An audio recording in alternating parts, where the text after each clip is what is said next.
Hello everyone, welcome back to another episode of The Casual Criminalist. As always, I'm your host, Simon Wemers here, one of my writers. In this case, Kevin. Thank you, Kevin's written me a script, The Menendez Brothers, Innocent or Guilty.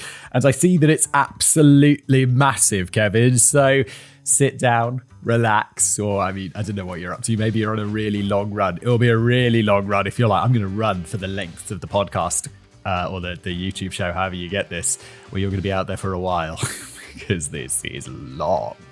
I have a half-empty coffee. I should probably top that up. But let's get into it, shall we?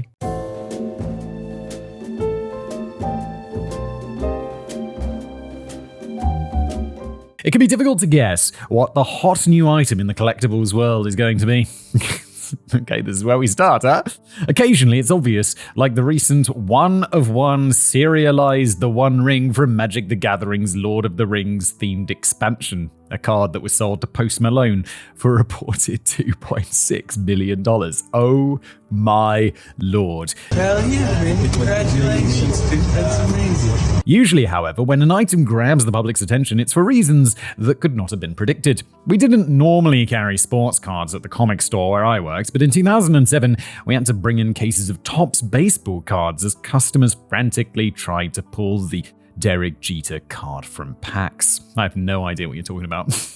Unlike Magic the Gathering, Lord of the Rings, Topps baseball cards, Derek Jeter. I don't know who any of these people or any of these products are. Hello there, everybody. I just wanted to take a moment to tell you about something that's become a key part of my daily wellness routine, and that is AG1. Making your AG1 could be simpler. All you do is you take a scoop, add 8 to 10 ounces of cold water, you shake it up, and you're good to go. Now, I know what you're probably thinking. Simon, it's really, really green. Does it taste good? Does it at all taste good? And I'm like, the answer is yes. It does taste pretty damn good. It's like vanilla-y and pineapple-y, and it doesn't taste as green as it looks.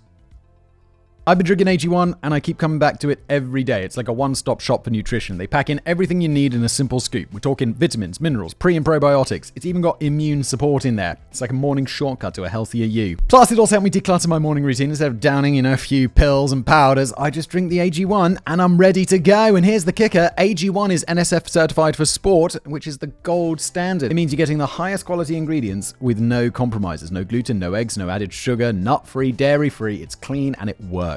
So, if you're looking to simplify your wellness routine, invest in your health, and prioritize your gut health, well, AG1 is the way to go. And here's the best part. If you click the link down below, you'll get a whole year's supply of immune-supporting vitamin D3, K2, and 5 of these travel packs with your first purchase. You can't put a price tag on your health. Thanks to AG1 for sponsoring this video, and now back to it. A card like that would not normally have been worth anything, but a mischievous worker at Topps had photoshopped President George W. Bush into the crowd and deceased Yankee Mickey Mantle into the dugout. That's pretty cool, though. The story hit major news outlets, and suddenly the otherwise meaningless card was selling for hundreds of dollars. But back in 1990, the collectible making headlines wasn't a rare, one-of-a-kind item or a prank from a possibly disgruntled employee. It was the NBA hoops card for the Knicks point guard, Mark Johnson. And we're back to me having no idea what's going on. I'm like, the Knicks, NBA, hoop guard, point guard. I don't know what any of this is.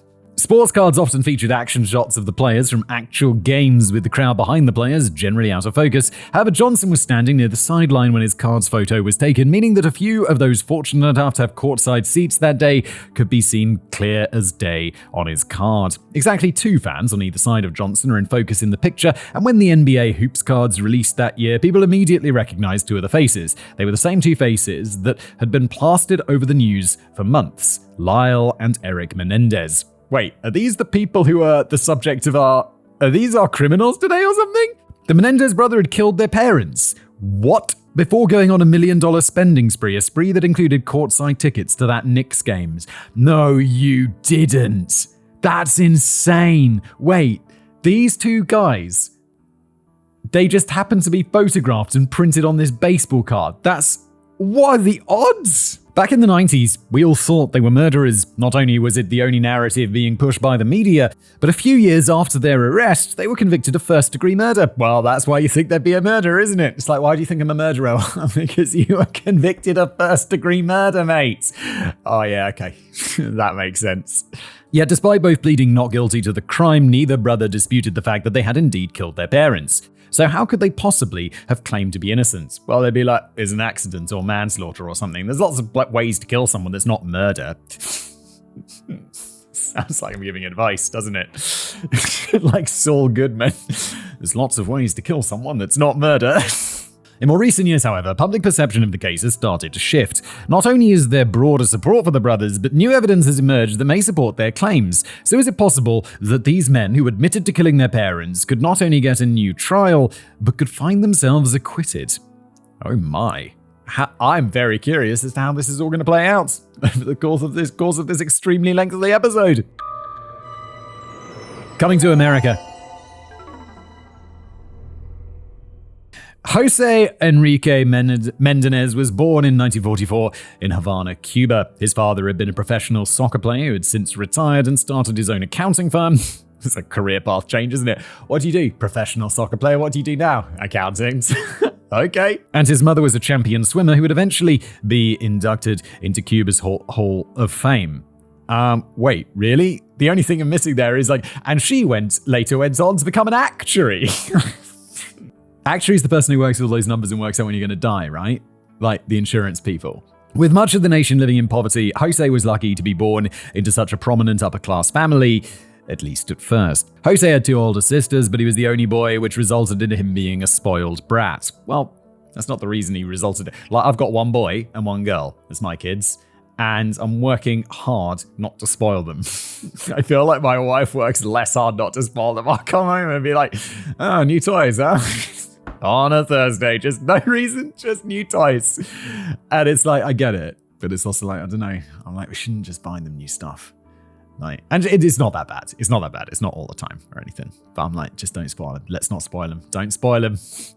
Nowadays, I think most of us would expect the only girl to be the spoiled child, but it was the 1940s, and Jose was the male heir to the family. Anyway, he was rarely, if ever, disciplined, and his parents seemed to believe that he could do no wrong. That sounds like a great way to bring up your heir, like the guy who's going to take over your business. It's let's just spoil him. That makes sense. He's going to have a great understanding of money. Anyway, he was rarely, if ever, disciplined, and his parents believed that he could do no wrong. It certainly helped that he was extremely athletic and competitive, just as both of his parents had been, so they undoubtedly believed that he was destined for incredible accomplishments as well. It's also speculated that his parents not only refused to discipline him, but they actively encouraged him not to obey others. Not as some grand act of defiance or anything, just they taught him that he was superior to others, so that he didn't need to listen to them.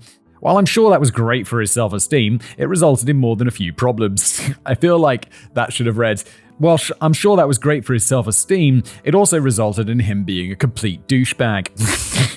Being an outspoken renegade who doesn't work well with others and doesn't play by the rules is great if you're the fictional protagonist of a cop drama, but less so if you're an elementary school student. Yes, and just generally less so if you live in the real world. People who are douchebags tend to not get on that well because they're douchebags. And obviously a few people strike it lucky and end up being successful. But most people who are successful probably know how to get on with others because there's been a long path to the top where there's been others involved who they've really, trodden on. No, I'm just most people who are successful, they get on with other people. It's a part of success. Thanks to his poor behavior, Jose found himself kicked out of 2 different elementary schools and off at least 1 swimming team. He was also a mischievous little scamp who set fire to at least 1 country club. Holy shit. What a mischievous little scamp. Also known as multiple times arsonist. It was alleged that he burned down the country club his family were members of in 1959, though this does not appear to be proven. As far as I can tell, there was never any official cause of that fire, but he did definitely set fire to a different country club that his family didn't attend. The fire for which he was definitely responsible was in 1954, when he was only 10 years old. Oh my lord. Even if Jose did set only 1 of the 2 fires, he never received any discipline or punishment for that behavior. His parents paid $10,000 in damages, roughly $115,000 today, and that was the end of it.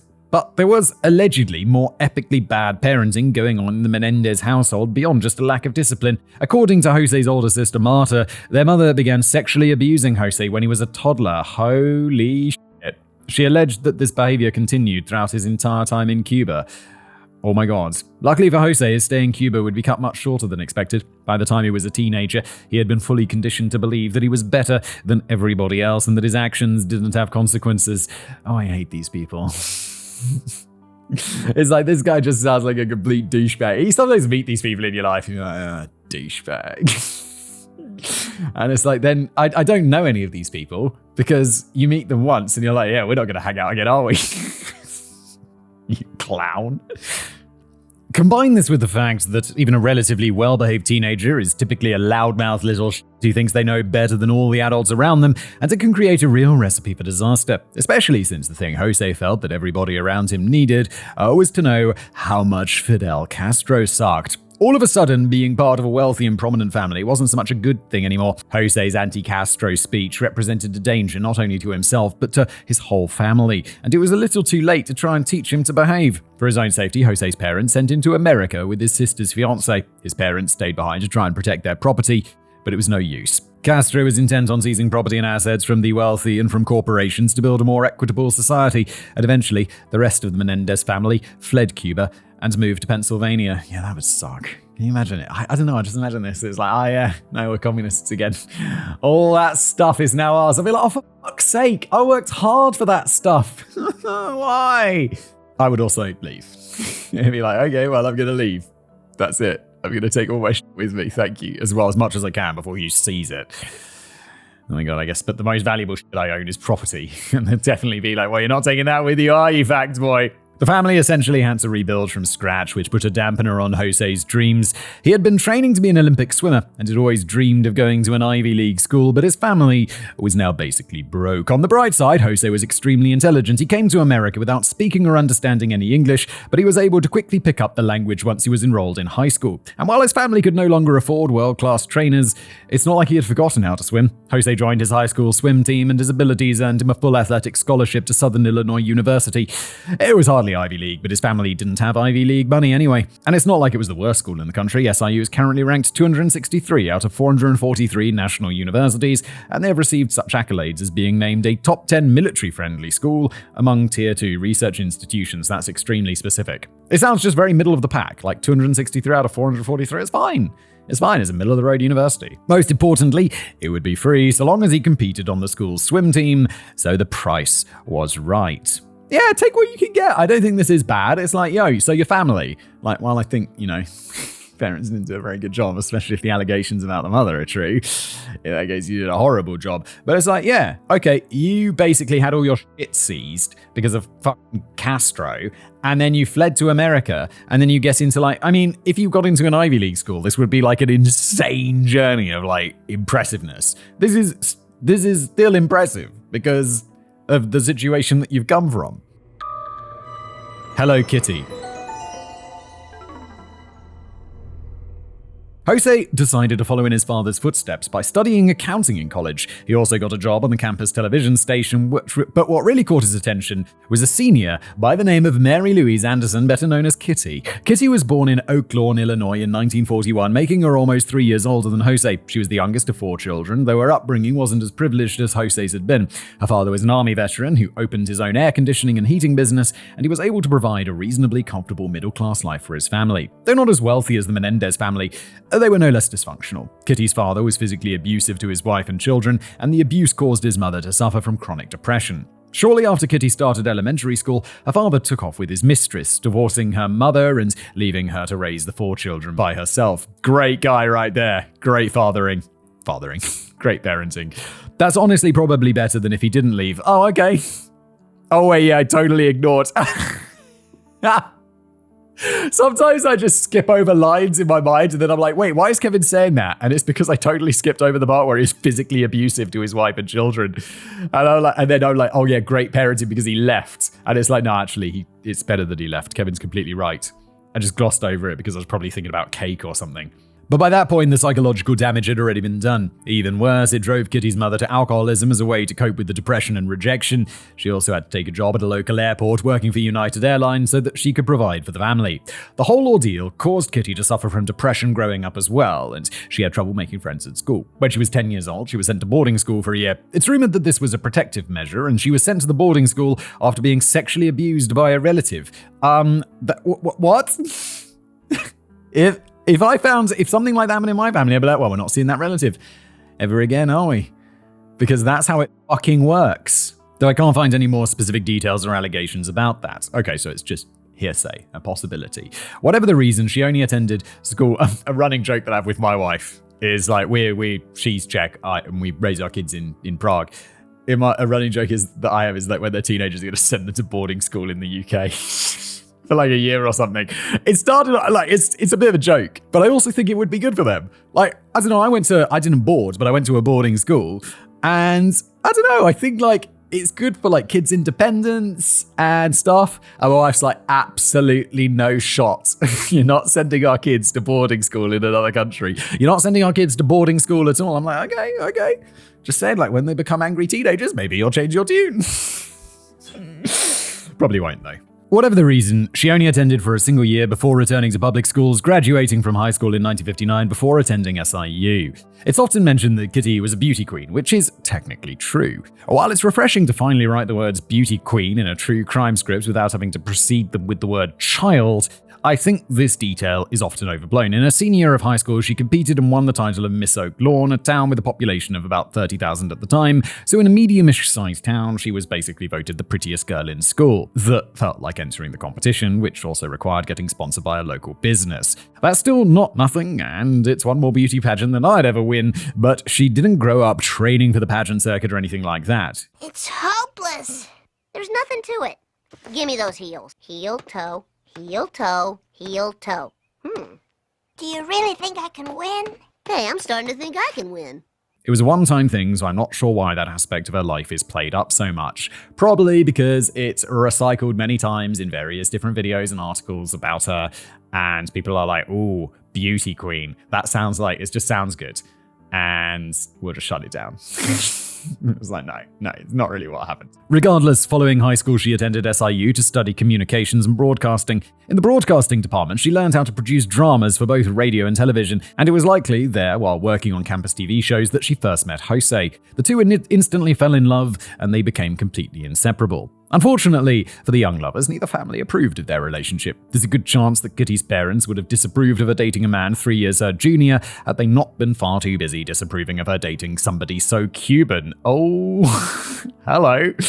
Isn't Pennsylvania isn't that in the, I don't want to paint America with broad strokes, but aren't people that's in the Northeast, right? Aren't they all super liberal? I mean, I guess not, but wait, is Pennsylvania one of those Northeast states?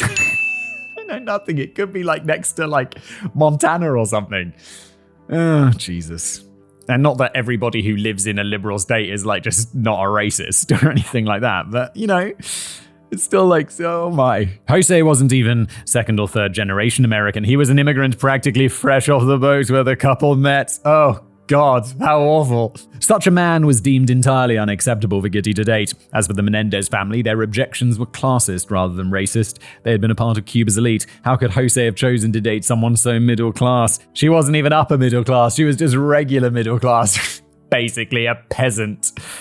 It's weird how, classism is not as bad as racism. Right? Do you think that'll change? No, that won't change. I don't know. This is hot topic territory, isn't it? Hot water territory. But that's not as bad as being racist in my eyes. Not only that, but her parents had gotten divorced. Jose's family believed that Kitty couldn't have had the same sort of family values that were important to them. Ironically, had they gotten to know Kitty instead of dismissing her outright, they would have realized that the two things she hated most in the world were her father and the concept of divorce. She had grown up experiencing the effects that divorce can have on women and children, and she would be loath to ever take part in one herself. Again, she was still probably better off than she would have been living with an abusive father for another decade or more, but the divorce did take an emotional and financial toll on her family. Yeah, it's interesting you see these dynamics of how someone's parents' relationship passes on to them, and how people with divorced parents might not want to get divorced themselves, even though it's for the best. I don't think anyone wants to get divorced though, do they? I don't know. It's interesting. I don't know. I just see friends and it's interesting to hear their stories of their families and then see how it played out in their own lives now as we all get older. But even if the Menendez family had known how she felt about divorce, she was still too poor, and Jose was still too Cuban for either family to ever approve of their relationship. This left Jose and Kitty with only one sensible option. They continued to date throughout Kitty's senior year, then as soon as they graduated, Jose dropped out of school, abandoning his scholarship, and the pair eloped to New York City. Kitty had dreamed of producing radio and TV professionally, so New York seemed like the place to be, but reality was going to come crashing down on her as she had to put her dreams on hold. Jose was able to enroll at Queen's College to continue his accounting degree while working part-time at night as a dishwasher. In order to support the family, Kitty had to abandon her dreams of pursuing a master's degree and got a full-time job as an elementary school teacher. By 1967, Jose had graduated college and become a certified public accountant. He wasted no time making use of his education, and immediately out of college, he began working for the accounting firm Coopers & Lybrand, better known today as PricewaterhouseCoopers. I've heard of that one, PwC. I've got friends who worked at PwC. When Jose and Kitty got married, he promised that they were going to be partners in everything. They ran a team, and together they would accomplish all of their dreams. He'd accomplished his dream of becoming a CPA and landed a pretty sweet job thanks to Kitty's sacrifice, and now he was making enough money to easily support them, as she probably thought it was going to be her time to resume chasing her dream of a career in broadcasting. But Jose knew just how to clip the wings off that dream, and on January the 10th, 1968, roughly 9 months after Jose graduated from college, Kitty gave birth to their first son, Joseph Lyle Menendez, who everybody just called Lyle. She quit her job as a teacher to become a full-time mum, and just under 3 years later, she would have her second son, Eric Galen Menendez, and Kitty would definitely not resent them both for crushing her dreams. Well, are you just taking away all of her autonomy there? It seems like she also... It wasn't exclusively Jose's decision to have children, I'm assuming. We'll come back to the boys later, but first Jose had to cook some books and become CFO of a porn company. Okay, let's go! A meteoric rise. Jose continued his work for Coopers & Lybrand for a few years, but in 1969 he was sent to Chicago to perform an audit on Lion Container, one of the company's clients. Lion was impressed with Jose's work, very impressed. They immediately offered him a job as the company's comptroller, which he accepted. Kitty, why is a comptroller? Look up. Comptroller, a management-level position responsible for the supervising of the quality of accounting and financial reporting of an organization. A financial controller is a senior-level executive. Is that like some old-school word? That just sounds like a CFO. Like someone who overlooks finances. Right? I'm terrible at business. I just stare at my desk, but it looks like I'm working. I'd say in a given week, I probably only do about 15 minutes of real, actual work.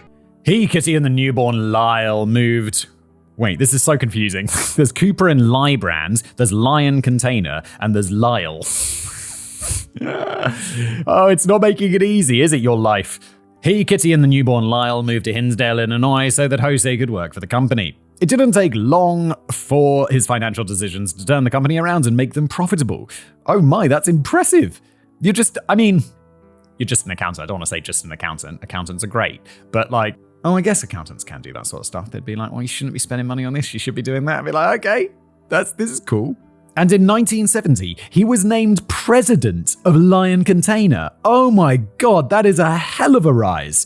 As a reminder, he had graduated college less than 4 years earlier.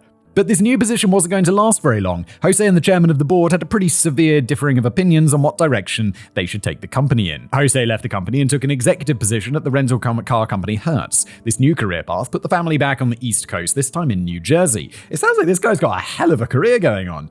Things continued to go well for the young corporate executive, and in 1973, he was named the CFO of Hertz. However, oh my God, that's a huge job. When was this guy born? 1944.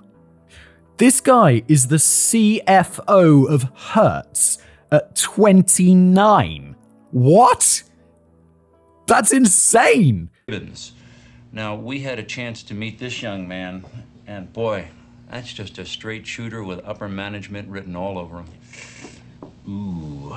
However, it was here that he would begin to gain a less than stellar reputation. Other executives loved him because he made them money, but everybody that had to work under Jose absolutely despised him. He was known for abusing his subordinates and firing people at the drop of a hat. If he was displeased with someone, Jose might loudly berate them by asking them how they could be so fucking stupid. He would then go around the room and ask everybody else if they were as fucking stupid as the other guy was. Have you guys seen that TV show Entourage? He sounds like Ari Gold. Oh my God, it's so good in TV, but in real life, it must be a nightmare. That's a stupid idea. You're fucking stupid. Yo, John, are you as stupid as this motherfucker? Are you, John?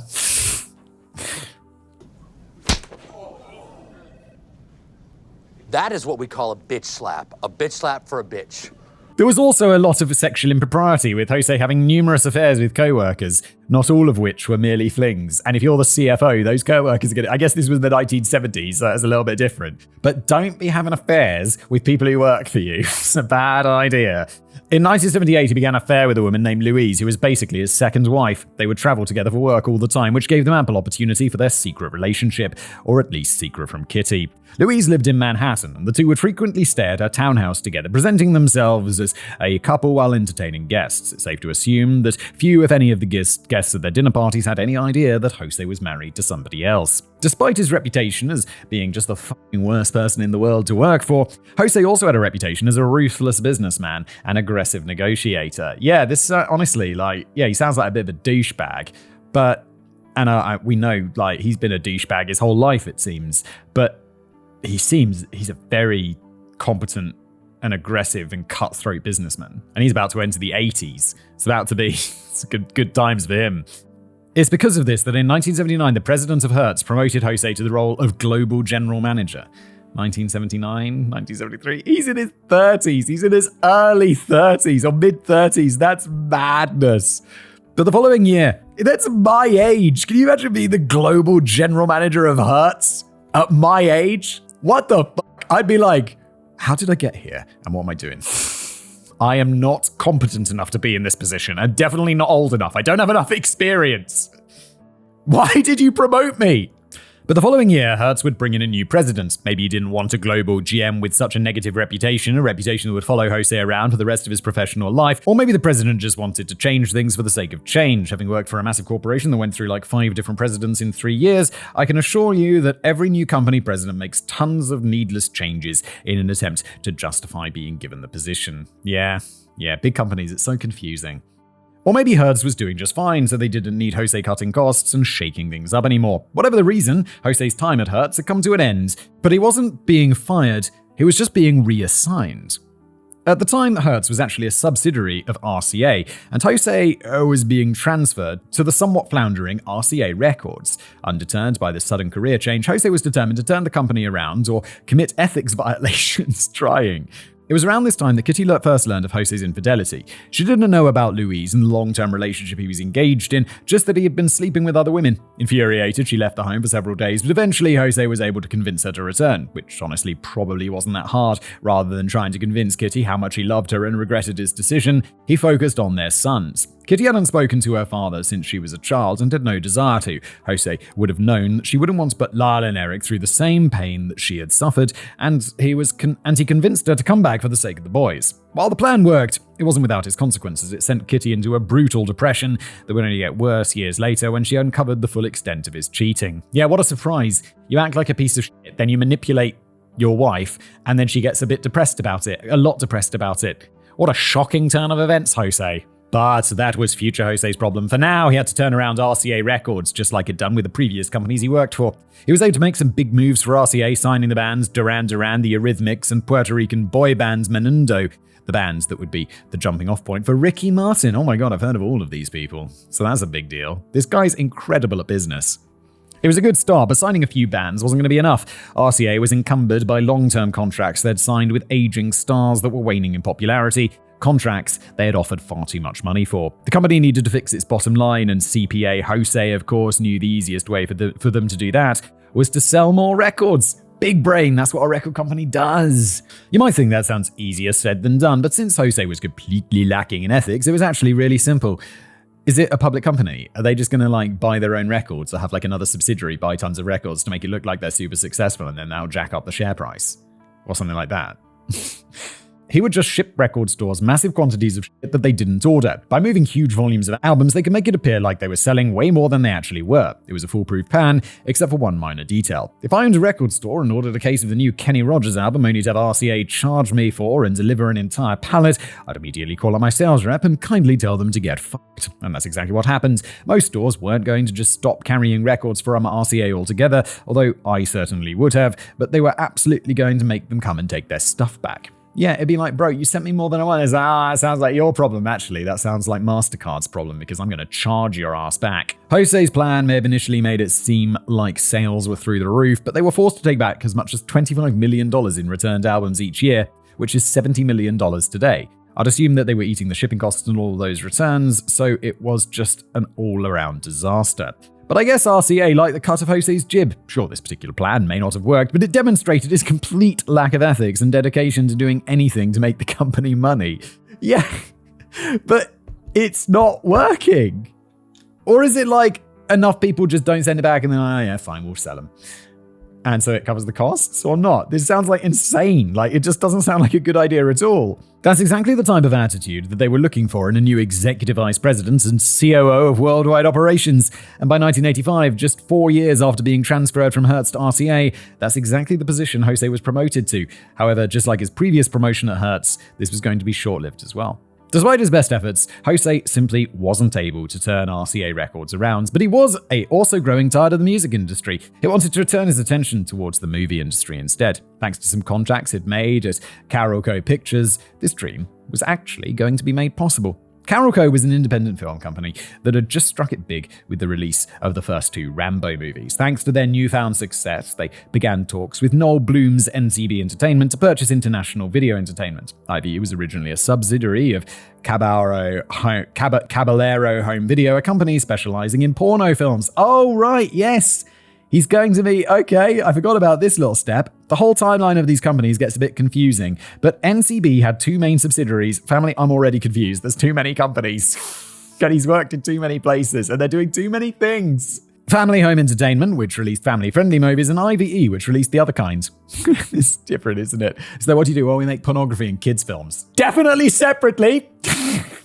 Definitely separately. Don't get any ideas. This guy with his lack of ethics, you know what we could sell? Let's make some money on the dark web. You f***ing sicko. Family Home... Sorry, just to be absolutely clear, that was a joke. There's no suggesting that happens at all. Just a joke. And a tasteless joke at that. It took almost a year of negotiations and red tape, but in 1987, the deal finally went through. Thanks to connections made through RCA, Carolco brought in Jose to be the head of IVE and turn around the failing movie company. But this meant that his family had to move to California. Kitty wasn't happy about the move, or Jose in general. When Jose's time was winding down at RCA, Kitty learned about Louise. When she confronted her husband about the nearly decade-long affair, he came clean about all of his acts of infidelity. This absolutely destroyed Kitty. She had given up pursuing her dream career to live with this man and raise their children, and this was how he repaid her. She had struggled with depression for most of her life, but this mess sent Kitty spiraling. Not only was Jose cheating on her, but now they had to move to the opposite side of the country. She had spent years building a network of friends so that they could have some sort of life for her outside of being a housewife, and the family had just purchased her dream home in Princeton, New Jersey. Kitty began to openly discuss ending her own life. On at least one occasion, she tried to do so by overdosing on Xanax. But the move was happening whether she liked it or not, so they packed their bags and headed to Calabasas, California, so Jose could become a big-time movie executive. And he absolutely was. When Carolco purchased IVE, the company was losing millions of dollars. In his first year as head of the company, Jose was able to increase profits by $8 million and double that the following year. Oh my god, again, I'll just state this guy's a wildly good, if unethical businessman. Thanks to his ability to turn the company around in 1988, he was able to merge with IVE Lieberman Enterprises, a wholesale distributor. The newly formed company was called Live Entertainment, and it was immediately successful. The somewhat convoluted jumble of movie companies that we've discussed would eventually go on to be Artisan Entertainment, before being purchased by Lionsgate. Not that Jose was going to live to see any of that success. A year after he founded Live Entertainment, he and Kitty were killed by their sons in their Beverly Hills mansion. Oh yeah. This is Casual Criminalist, not like some random dude's business career. Well, this guy sounds like such a douchebag. If someone was like making enemies and getting killed, I feel like it would be this guy, wouldn't it? Oh, he's the victim. But he just sounds like such a dick. Setting expectations. Jose was a successful and ruthless businessman, constantly having to travel for work, so you probably assume that he didn't have time to do any real parenting and left that all to Kitty. Unfortunately, that was far from the case. Jose had big dreams and expected nothing but the best from his sons. They would spend their entire childhoods under intense pressure to be the absolute best, and it started before they were even in school. Every moment of every day was planned out for the boys, what they would eat, who they could talk to, what they could read, and basically what they could think, all were determined by Jose. While both boys were subjected to similar treatment, far more pressure was placed on Lyle. As the firstborn son, it was going to be his responsibility to carry on the family legacy. That meant that he had to be absolutely perfect, and he had to succeed even when Jose had failed. And considering what a successful career Jose had and how quickly it had taken off, there were only a couple of things that he was really ashamed of. One of these was his degree from Queen's College. It had been his dream to attend an Ivy League school, but when he came to America, his family couldn't afford it. Now that he'd earned enough money to send his kid to any college in the world, there's no way in hell he was going to allow them to settle for anything less than an Ivy League education. This is like, you gotta chill, bro. Like, I want my kids to be successful, and like all of this stuff, I'm like, yeah, in my mind, I'm like, that'd be cool. That'd be cool. But I also don't want to pressure them in any way. It's like, if you just do what you want to do, just enjoy it. Like, just try and figure it out. You'll be fine. Like, that's what I want. I just want them to be happy and satisfied. It's like, if they're the best at shit, you'd be like, yeah, that's cool. That's cool. But I never want to put that pressure on them. I just want them to be happy and like, that's all I want.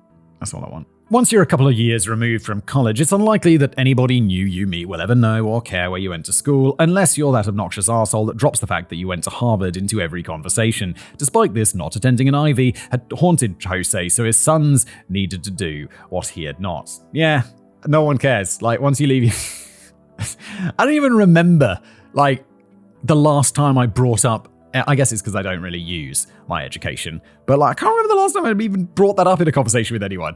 It was so long ago, and no one cares. It all seems so important at the time, doesn't it? Like, all the grades and all of this and applications for jobs and all of that stuff, how important it seemed and how pointless it seems in retrospect. And how silly. But the other thing Jose was ashamed of was his Cuban heritage, or at the very least, that's how it's always framed. I'm not convinced he was ashamed of being specifically Cuban per se, more that he was ashamed of being seen as a Cuban immigrant rather than an American. Then again, he had to leave Cuba because he wouldn't shut up about how much he hated Castro, so maybe I'm wrong on that one. Anyway, when Jose received recognition on his success as a Hispanic businessman, he took it as an insult. And while he took particular pleasure in abusing and humiliating his white subordinates in particular, he still wanted them to see him as their douchebag American boss rather than their douchebag Cuban boss. Jose even requested that his work colleagues call him Joe rather than Jose. I mean, fair play on that one, to be honest. If someone was like, look, I'm not Hispanic, but if someone was like, yeah, you're a great Hispanic businessman, it'd be like, bro, no, I'm just a great businessman. Can't we recognize that? Do you have to have that qualifier in there? And honestly, he kinda is. He absolutely is. His business track record is actually incredible. That's why Lyle was given the name he was. Jose's father was named Jose, and his father was named Jose. And I'm not sure how far back that goes, but Lyle was given the first name Joseph instead. Of course, there's no specific parenting choices that Jose could make that would somehow make his sons not be half Cuban, but his deep-seated insecurity over his own ethnicity helped fuel the overall brutal and domineering upbringing to ensure that his sons fit in as Americans. Regardless of his motivations for doing so, Jose was intent on bringing up his sons to be miniature versions of himself. He wanted to create a Kennedy-like dynasty, so these boys were going to learn how to live up to expectations from birth. However, his methods and teachings were questionable at best. For example, when they were little, Jose would have his son sit on the edge of a wall and jump off into his arms. That doesn't sound so strange, and he would repeat this process a couple of times, catching the boys and placing them back on the wall. But the third time, they would jump and Jose would step back, letting them fall to the ground and hurt themselves. That is psycho, my dude. What are you doing? It was probably meant to be a lesson in self-reliance and not trusting others or some bullshit, but it just seems like a mean thing to do to little kids. Yes, that's exactly what it is. And if you're doing that, stop doing that, and instead catch them and look after them and then twirl them around or something, and they'll love it. They'll have that big kid smile on their face. 1, 2, 3. Ali, can I have a word? Sure. They were also taught from a young age that success and winning was everything. See, there's some things that appeal to like that part of me, the part of like, I'm pretty success driven. Like, I'm not gonna lie. Like, I like being successful and like working on things and getting more successful. It's like a big part of like my personality. And I agree with that. But also, let's not be a douchebag about it, okay?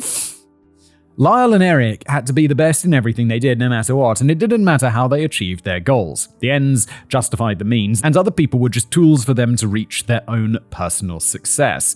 Once the boys entered elementary school, it was time to make sure they were educated about the world. They'd eat dinner together as a family, and Jose would ask complex questions about current events. They were mainly directed at Lyle, though occasionally Eric was allowed to answer. At a very fundamental level, Jose didn't seem to understand in any way that he was raising literal children. All of the pressure put on the brothers to excel at everything took a tremendous toll on them. They both developed stutters, ground their teeth, suffered from stomach pains, and developed awful tempers.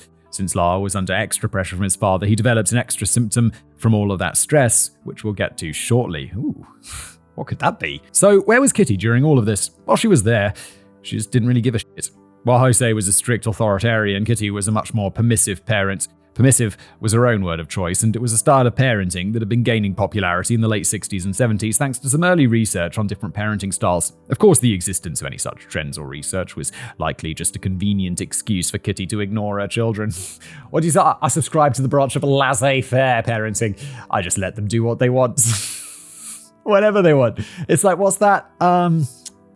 There's the school where you let your kids run around, or like you just let them Montessori, where they just do whatever they want. And it's like, I'm not for like letting my kids do what they want because I don't want to be like an authoritarian. But it's like, if they're screaming around a coffee shop while everyone's just trying to have a coffee, I'll be like, shh, quiet, don't do that. This is not the place. This is not the time. If you want to go outside and run around, we can, but later. It's a balance, isn't it? She never wanted to be a housewife. She wanted a career in broadcasting. Lyle and Eric had ruined that dream for her, so what little attention she paid to them was in the form of verbal and physical abuse. Their existence had taken away her purpose in life, and she made sure that they knew it, repeatedly telling them from a young age that it was their fault that she never got to have a career. These feelings weren't just a family secret. She would tell other people as well that the boys ruined her life, and she wished she had never had children. Oh my god, you guys are fucking up your kids something intense. Kitty was described by many as being a cruel parent, and she was neglectful. For instance, she and her sister-in-law Marta took Lyle and Eric to a mall once when they were still little. All of a sudden, Kitty and Marta turned around and the boys had vanished. They had absolutely no idea where the kids had run off to, but Kitty was wholly unconcerned with their whereabouts. A few minutes later, a voice came over the loudspeaker, paging Mrs. Menendez and saying that they had found her children. She was thrilled, not because she'd been worried sick over their disappearance, but because she now knew exactly where they were. Lyle and Eric were with store security waiting to be retrieved, which meant that she could keep shopping in peace. She left her sons at the security office for 45 minutes while she continued shopping. The boys struggled as they grew up, and the two became very close. They had other friends, but they were each other's best friends. Living in a house with two abusive parents, they were naturally drawn to one another for comfort. Eric also worshipped Lyle. Not only was he Eric's big brother, but he was like a miniature version of their father, except this version was kind and accepting of him. Eric was vocal with his other friends about how much he admired his older brother, which they tended to find confusing. The two boys had extremely different personalities, with Lyle taking after their father and Eric taking after their mother. But while he may have worshipped his older brother, Eric was also living in Lyle's shadow. In preparation for ensuring that they get into an Ivy League school, Jose and Kitty had enrolled the boys in the prestigious Princeton Day School. Since Lyle was a few years older and thus multiple grades ahead, Eric was always compared to his older brother by teachers and students alike. Of course, Lyle was setting an impossible bar to clear. Despite the expectations set by Jose that they should be perfect in every way, Lyle was only able to achieve average grades. He also had severe difficulty concentrating, and teachers believed that both he and Eric must have a learning disability. Jose, of course, wasn't willing to listen to such nonsense. They were his sons, so it was unthinkable to suggest that there could be something wrong with them. They just clearly weren't working hard enough. But at least in Eric's case, the teachers were correct. While I can't find any diagnosis for Lyle, Eric was eventually diagnosed as suffering from dyslexia and auditory processing disorder. APD is a disorder in which the ears and the brain essentially don't cooperate properly. It doesn't cause any sort of hearing impairment, but the brain has difficulty understanding and differentiating exactly what it's hearing, especially when it comes to speech. Having either of these conditions can make schoolwork difficult, so I can only imagine that dealing with both must have been a nightmare. It's unclear exactly when Jose and Kitty found out that Eric had these conditions, but they never informed the schools because they felt it would have been an embarrassment.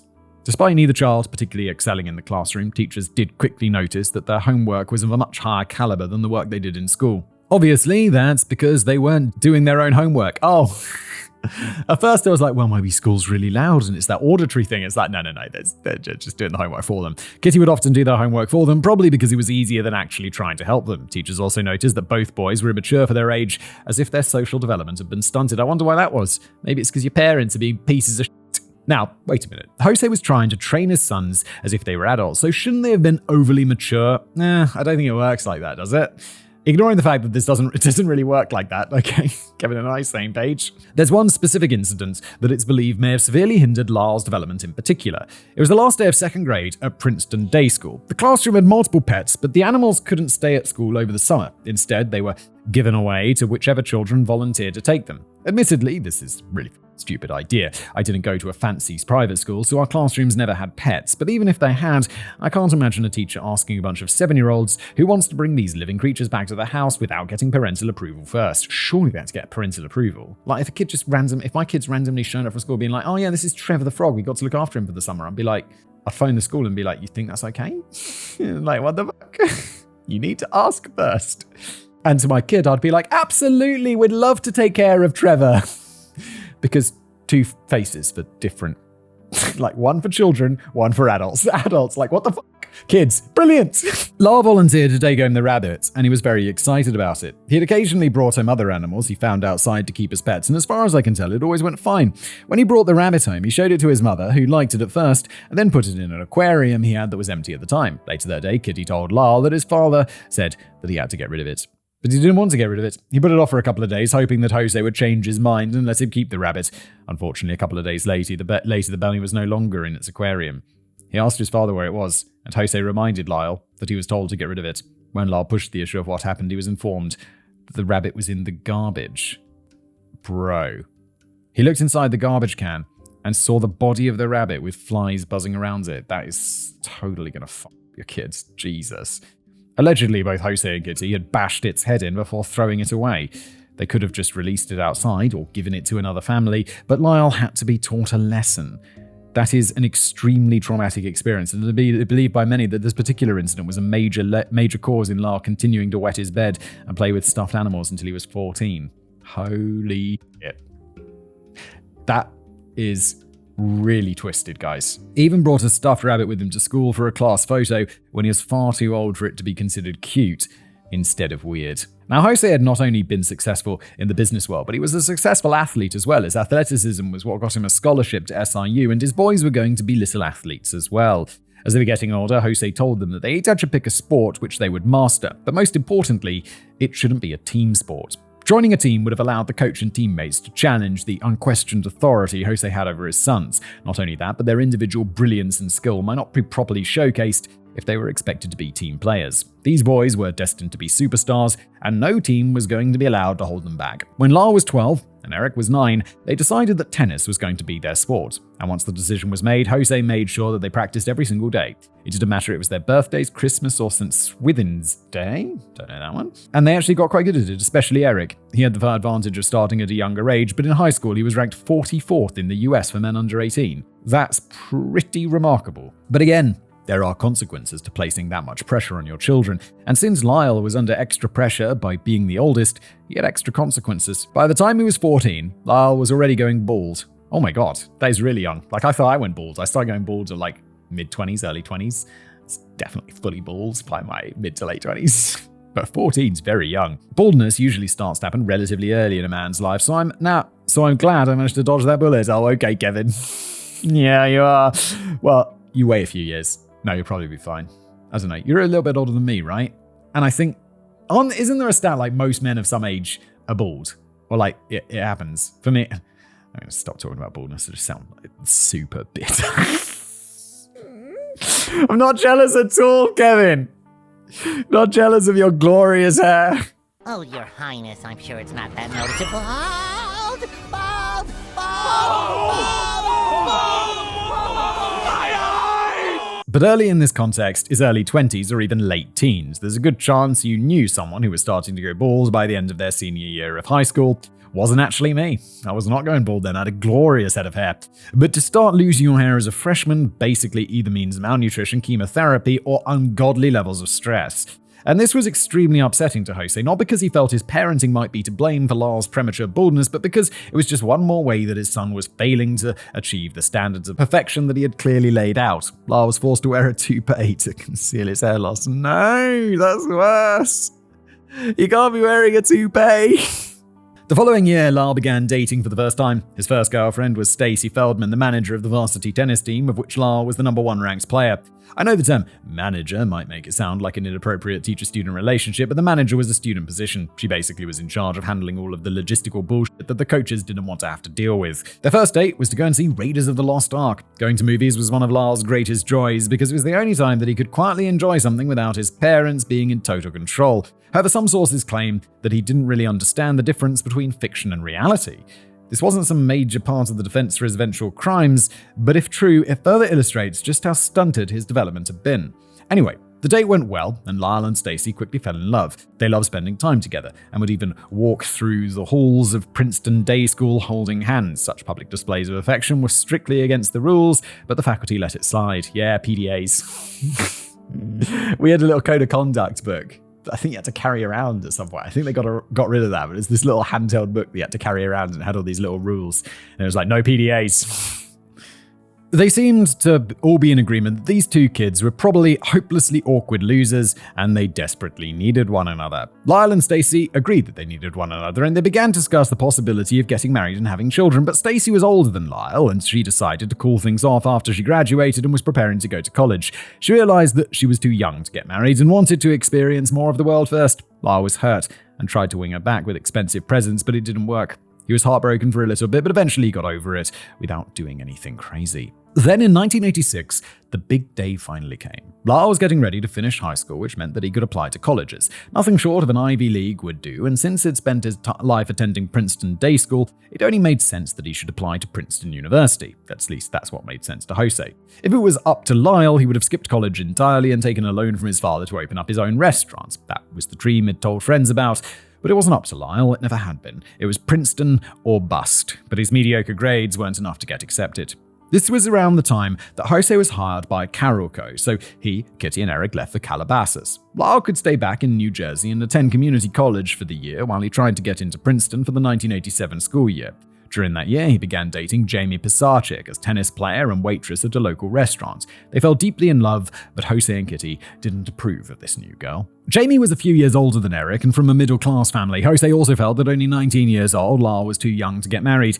And yes, the irony of the situation was completely lost on Jose and Kitty. Had Lyle been more like his father, he would have done the exact same thing that Jose did at 19 and eloped with the older woman of lower social standing. Wow, it's exact like father like son, jeez. Instead, he announced their engagement to the family. Oh yes, and he had also been accepted to Princeton for the upcoming school year, but he didn't find that particularly exciting. The summer before Lyle was supposed to start school at Princeton, Jamie moved to Alabama. Naturally, Lyle went with her. Not wanting there to be anything to distract Lyle from his studies at the Ivy League school, Jose secretly sponsored Jamie for a European tennis tour. This was supposed to get her out of Lyle's hair, but instead he followed her to Europe. It's unclear whether the tennis tour ended, Lyle chose to return, or he was dragged back, but he did make it back to New Jersey in time to attend his first semester at Princeton.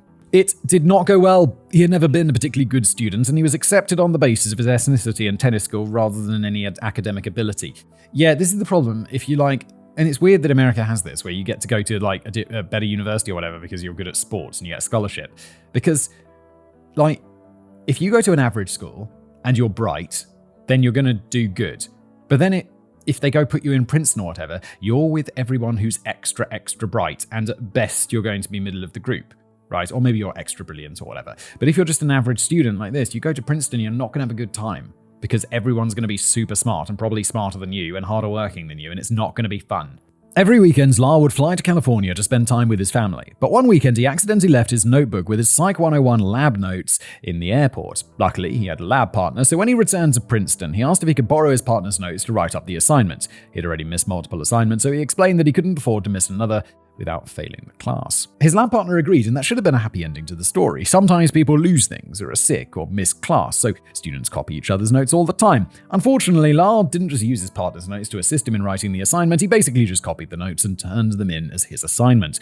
The two papers were so similar that Lyle was accused of plagiarism and brought before the school's disciplinary committee. Yeah, not a big surprise there, is there really? Jose did his best to shield Lyle from any responsibility for his actions, but it didn't work.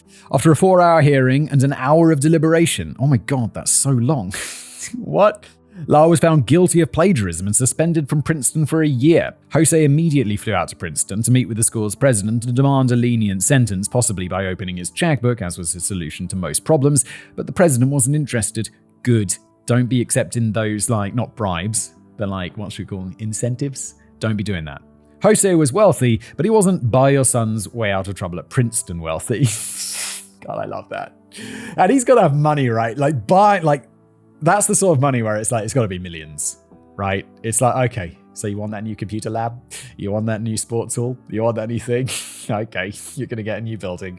And my son needs to go back into school. It's really that fuck you money, isn't it?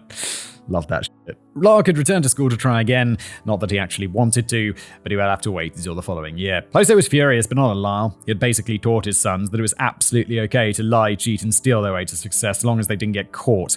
No, it was Princeton's presidents that Jose was pissed at. What sort of backwards world had the president grown up in where he thought it was justifiable to hold people accountable for their own actions? The bear returned to California, and the whole experience had really given Jose a lot to think about. Had he raised his kids to be spoiled brats? Had you, Jose? What? Just like yourself? Lyle had chased a girl to Europe and squandered his chance at an Ivy League education. In his mind, the whole point of providing his children with the best and demanding the best from them was to give them a leg up in life. Sure, he was rich and successful, but he had to work hard his whole life to get where he was. I mean, sort of. He was born wealthy, was hired directly out of college by one of the most prestigious accounting firms, and within 3 years was poached by a client to be their CFO. Well, okay, so being born wealthy, obviously not his doing. But getting hired out of college for a great firm and then getting poached by a client, that's because he worked hard. And obviously he had a great start. Like most people, let's say they're starting way back here. He's starting here, but he still got to here. People who are listening, I'm moving my hand up my desk. I'm not saying that Jose wasn't capable or didn't work hard, but it feels like one incredible opportunity after another just kind of fell into his lap by sheer dumb luck. Yes, there's some luck involved, but also they're not going to hire him if he's not incredible at when he got poached by that company. It's because they saw he was incredible at his job and they were like, whoa, we want that guy. And then he gets hired. That's on his merit. It's not just dumb luck. Boy, that's just a straight shooter with upper management written all over him. He really didn't start at the bottom and work his way up to the top after decades of hard work. He basically started near the top, took one step upwards, and then just made a bunch of lateral moves. I disagree.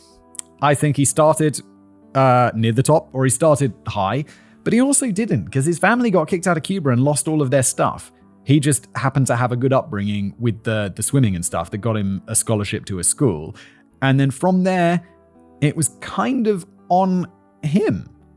And sure, I'm sure there's some luck involved, but he also seems to have worked hard for what he got. It's the American dream, Kevin. Come on, I'm sounding like an American. Sounding more American than you, Kevin. It's the American dream. But he had wanted his sons to start at the absolute top, and he was designing their lives to allow them to achieve that. He was now realizing that the plan hadn't worked, and perhaps he needed to do something about what a rich, spoiled brat Lyle was. Jose was going to have to teach Lyle the value of $1 by giving him a cushy job at Daddy's new company. Everybody at IVE hated Lyle, which he blamed on his father. He had already known what an abusive piece of shit Jose was as a father, but he didn't realize what an abusive piece of shit he was as a boss. It didn't take long for him to determine that everybody at IVE despised him because he was their evil boss's son. Except that wasn't actually the case. I mean, he really was the evil boss's son, and that definitely didn't help anything, but it's not the main reason people disliked him. Lyle was just a shit employee. He showed up late, he didn't care about his work, co-workers described him as nasty, arrogant, and self-centered. He didn't listen to instructions from his superiors, and if it was a nice day out, he would skip work entirely so that he could play tennis. This is it, that cronyism, where you employ your relatives and stuff. It's not a good idea, because it's people are going to think you're entitled, because you are entitled. If you're not, you could prove them wrong by showing up and doing an amazing job, but you don't show up and you don't do an amazing job. You're like, oh, weather's nice, I'm just going to go play tennis today. It makes you look like an entitled, rich prick, which isn't going to endear you to people, is it? The job was short-lived, and Jose eventually fired Lyle on the recommendation of one of his associates. Brave man, he said that. While all of this had been going on with Lyle, Eric had started school at Calabasas High School. He was a sophomore when they moved to California, and for the first time in his life, he was able to meet people and make friends without being compared to his older brother. Unfortunately, he fell in with a bad crowd, other people just like him. His friends were cocky, loud, and rebellious, and they would go on to get in quite a bit of trouble that would include Lyle as well. Eric also found his first girlfriend on direct orders from Kitty. Kitty was concerned that Eric might have been gay, so when they moved to California, she gave him 6 months to find a girlfriend or else. Or else what, you might ask? Well, I have no idea. I don't really understand any part of this plan. Was forcing him to find a girlfriend going to definitely prove that he wasn't gay? It's like, you better find a girlfriend. Dad, that's not going to make me any less gay. It's not... Oh, sorry, Mum. That's not how it works, Mum. Or if he was gay, would having a girlfriend anyway somehow turn him straight? The whole thing doesn't make a lot of sense, but that's just the 1980s for you, I guess. We're not gay. Not that there's anything wrong with that. No, of course not. I mean, it's fine if that's who you are. Absolutely. I mean, I have many gay friends. My father's gay. The relationship went very poorly, but he started dating another girl, Janice, of his own accord rather than through coercion. This relationship went better, and Jose and Kitty actually liked this girl. This was a bit of a change, as they never approved of Lyle's relationships. They felt that all of the girls Lyle dated were pure Baltic Avenue. Or, for Simon and any of our UK viewers, I guess pure Old Kent Road. Oh, so they're like, you're dating peasants, Lyle. Well, what do you expect? These yokels are pure Baltic Avenue. Eric, naturally, it's a Monopoly board. So Old Kent Road is like the first brown on the Monopoly board in English. I had no idea that in England, I had no idea Baltic Avenue was the original. Eric naturally joined the school's tennis team and quickly became their number 1 ranked player. This led to him becoming friends with Craig Signorelli, the team captain. The two of them spent a lot of time together, and Eric actually had the freedom to pursue some of the things that he enjoyed personally, rather than just the things that Jose demanded he do. He took an interest in acting, modeling, and writing. In fact, he and Craig even wrote a 62-page screenplay together. That's a little short, as a 62-page screenplay would approximately equate to a 62-minute movie, but for a couple of high school kids making a first attempt, that's pretty good. Yeah, agreed, not many people have done that. Their screenplay was for a thriller that they called Friends, for reasons I've yet to deduce. Usually, their script is described as being about a teenager from a wealthy family who murders his parents for the inheritance money, but that's not entirely true. It's definitely something that happens in the film. In fact, it's in the opening scene, but it's not the writing a screenplay about your crime smoking gun that it's usually made out to be. Yeah, it's like the thing with, what was it earlier? Her being a beauty queen, them writing about their crimes in a screenplay. It's the sort of stuff that just gets good clicks. But then it turns out it's not really true. It's just like regurgitated, semi-correct facts. The villainous protagonist's dream is to basically create a perverse place where he can hunt humans for sport. Wait, isn't that already a movie? Like there's an island or like somewhere where people go to and they're hunted for sport. I feel like I've heard of this. Doing something like that would take a lot of money, but as teenagers, they naturally wanted the protagonist to be a teenager rather than some middle-aged businessman. Eric and Craig recognized that this only really gave them 3 options. The character could open the movie by winning the lottery, spending a year working really hard and magically earning $100 million, or by killing somebody to inherit a massive fortune. Yeah, the only one that's realistically likely is number 3. Oh god, the first option would be boring and the second one would be ridiculous, so they just left the last option. The screenplay wasn't allowed to be used in court, which was definitely the right call, but it comes up in conversations about this case so often that I couldn't not mention it. But I mentioned that Eric had fallen in with a bad crowd, and in 1988, he, Lyle, and that crowd were going to commit some crimes. One of Eric's friends had gotten the combination to the family safe in another friend's house, so they decided to break into the house and clear out the safe. It went great, and Eric and Lyle were having a lot of fun, so they decided to try again without Eric's friend this time. To be clear, they were on different nights. They didn't all rob a house together, then tell Eric's friend to fuck off while they did another job. I did think that, Kevin, but thanks for clarifying. When Eric and Lyle robbed the second house, they managed to walk out with over $100,000 in cash and jewelry. This is 1980s $100,000. $100,000 is a lot of money today, but that's got to be what? Easy $500,000. Calabasas is an extremely wealthy city, home to Will Smith, Kanye West, John Travolta, and a gaggle of Kardashians. It's not that surprising that there would be so much value in the homes to steal, but it's not like they were doing it for the money. It was nice to have some pocket change without having to bug Jose for it, but it was all about the thrill rather than the cash. Even so, Eric's friends would have liked some of that cash. He was a bit bitter about being cut out of the second theft, so he dropped a dime on the brothers. Eric got pulled over for a routine traffic violation and was found to have some of the stolen items in the trunk of his car. You stealing $500,000 or $100,000 in that day's money amount of stuff? I feel like that's prison.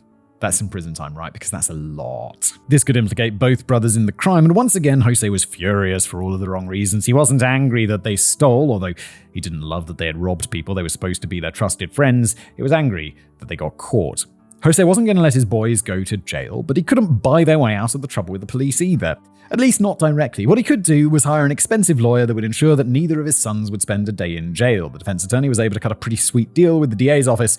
Of course, they'd have to pay back the stolen money plus $11,000 in damages, but beyond that, all they had to do was pin everything on Eric. Lyle was 20 years old at the point, and he was convicted of a felony, grand theft, and he was likely to spend multiple years in jail, especially considering just how grand the theft was. But Eric was still only 17, even if only for a few more months. If they had the juvenile with no prior record plead guilty and claim full responsibility, both boys could get off scot-free. That's some solid lawyering right there. Mostly. Anyway, Eric would have to do some community service, and they'd both have to go to court-ordered therapists, but therapy is a good thing, and honestly, both brothers did probably need it. Oh boy, did they. Besides, it's not like therapy was going to somehow be their complete undoing or anything like that. The bigger problem was that this wasn't some quiet settlement. Eric pled guilty. Everybody knew that he was the one who had committed the robberies, and they weren't comfortable with the idea that Lyle and Eric weren't behind bars. The Menendez family were the talk of the town for all the wrong reasons. Jose also claimed to his colleagues at work that neighbors kept slashing his tires and were making threatening phone calls, though it's unclear whether or not that was true or just his way to evoke sympathy and distrust from his son's criminal endeavors. It does sound a bit made up, doesn't it? They just keep slashing your tires. What, because they're so upset that you robbed someone else? It'd just be like, if someone did that to me, I'd be like, that sucks, but I got my money back.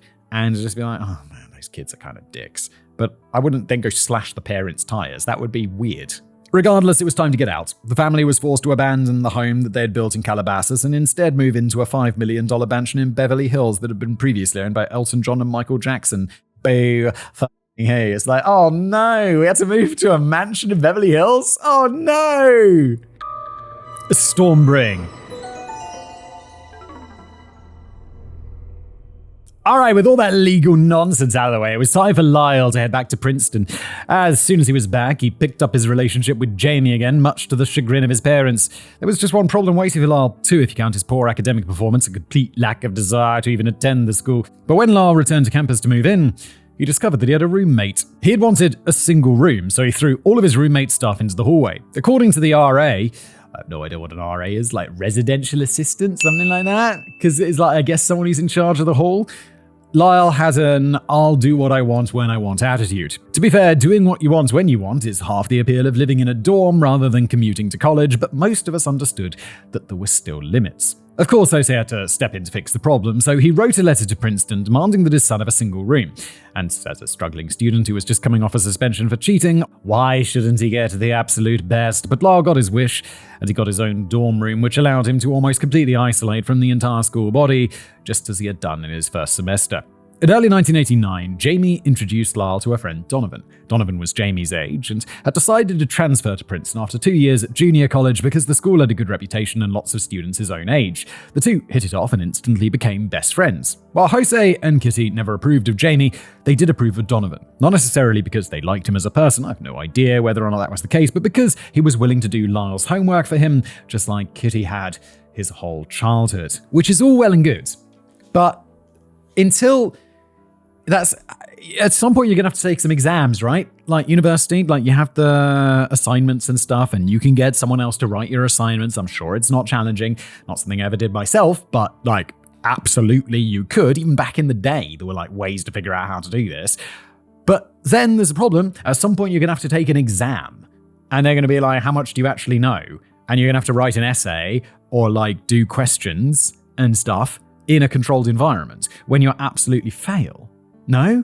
So it makes the whole thing just a bit pointless, doesn't it? Like the cheating on the way there, because eventually you're going to fall down. However, this friendship would be rather short-lived. Lyle had stopped seeing Jamie, and that spring he started dating a 30-year-old model named Christy. Once again, his parents did not approve of his choice of girlfriends. After Lyle returned to campus from his spring break, he found out that Donovan had been accused of stealing things from people in Lyle's dorm. Lyle must be like, he seems like, he's got this, he's extremely like privileged or whatever, and he's like, seems like a bit of a dick. But like, he's at university, so he's in his early 20s, and he's pulling a 30-year-old model. Okay. After Lyle returned to campus from spring break, he found out that Donovan had been accused of stealing things from people in Lyle's dorm. He chose not to stand up for his friend, and Donovan was forced to leave Princeton. In his haste to leave, particularly because Lyle and a couple of other friends were there to confront him, Donovan accidentally left his wallet in Lyle's room, a wallet that contained his driver's license and social security cards. Okay, I don't know what that will lead to. Is he going to steal his identity or something? Back in Beverly Hills, things were going great for Jose professionally. He'd founded Live Entertainment, which he was the head of, though the company was still owned by Carolco. But Jose was able to renegotiate his contract with Carolco and get it extended through 1991. Because he was such a valuable part of Live, a key man life insurance policy was taken out on Jose. These policies are pretty standard if you're important enough to a big enough company. The company purchases the insurance policy, and in the event that anything happens to their executive, the policy is paid out to the company. Jose's keyman policy was for $15 million, which is quite a lot, but he was worth more to the company alive. Oh my god, Jose, he is a brilliant businessman. I don't know if this is standard practice or not, if the company was just feeling generous, but Carolco also took out a $5 million personal policy on Jose, which allowed him to name anybody he wanted as the beneficiary. I'd imagine that's fairly standard. Like, companies provide benefits, right? I imagine one of those benefits might be life insurance, especially for someone who's making as much money as him to give to his family after he dies. Lyle returned home for the summer after the school year ended, but things were becoming a mess for him. Against all odds, Jose had actually started to lower his expectations of his sons. He didn't need Lyle to be valedictorian or anything like that anymore. It didn't matter where in his class he graduated, his degree would still say Princeton University. All that mattered at this point was that Lyle passed. Jose was even going to let Eric attend UCLA instead of trying to push him into an Ivy League school, though I don't think Eric had gotten into any of them anyway. Of course, Lyle was barely passing. His report card was sent home that summer, and despite Donovan doing most of his assignments for him, Lyle was still receiving poor grades, including one F. He was placed on academic probation, but that was just the start of the bad news that Jose and Kitty were about to receive about their son's year in Princeton. Why is the parent so involved? This is the difference between school and university. Like, when I was at school, my report cards would be sent home and my parents would look at them. When I went to university, they gave them directly to me because it's like, guess what? You're 18. Your responsibility to do well. And if I didn't do well, my parents would be like, you could do better. And I'll be like, yeah, I know. I could. I just wish I was trying. But it's like, it's on you. It's way more on you. Not only was Lyle on academic probation, he was also put on disciplinary probation as well. He'd thrown a party in the communal area of his dorm hall, and rowdy party guests had damaged the school's pool tables. Oh yes, and his driver's license had been suspended for speeding. Again. And Lyle and Donovan had gotten the family kicked out of their fancy Princeton country club by taking a late-night joyride in a golf cart that caused a lot of property damage Jose was going to have to pay for.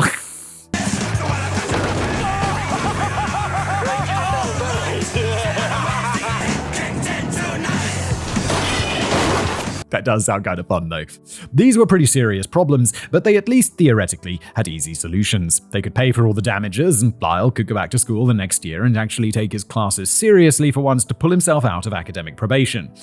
Yes, but even if he does, is he bright enough? He's going to Princeton, and he scraped his way in on a scholarship, on a sports scholarship. So is he really capable of doing well at Princeton? That's easier said than done, but it was a clear path forward. However, there was another problem that had the potential to derail Lyle's entire future. Christy had just found out she was pregnant. Is this Christy, the 30-year-old model? But for Jose, this had an easy solution. He flew to New Jersey, pressured Christy into getting an abortion, and paid her $100,000 to fuck off forever. He and Kitty made sure that Lyle would not try and pursue a relationship with Christy anymore, and that was the end of it. That mess may have been sorted out, but Jose and Kitty were still at their wits' end. Their sons had been given every advantage in life. They had been trained since birth to be the best, but they still couldn't do anything right and kept getting into serious trouble. Jose had even lowered his expectations, yet the boys were still falling short of his demands. At the moment, Lyle was the one causing a lot more problems, but he also spent most of the year on the opposite side of the country. Once Eric began attending UCLA the next fall, that's in California, right?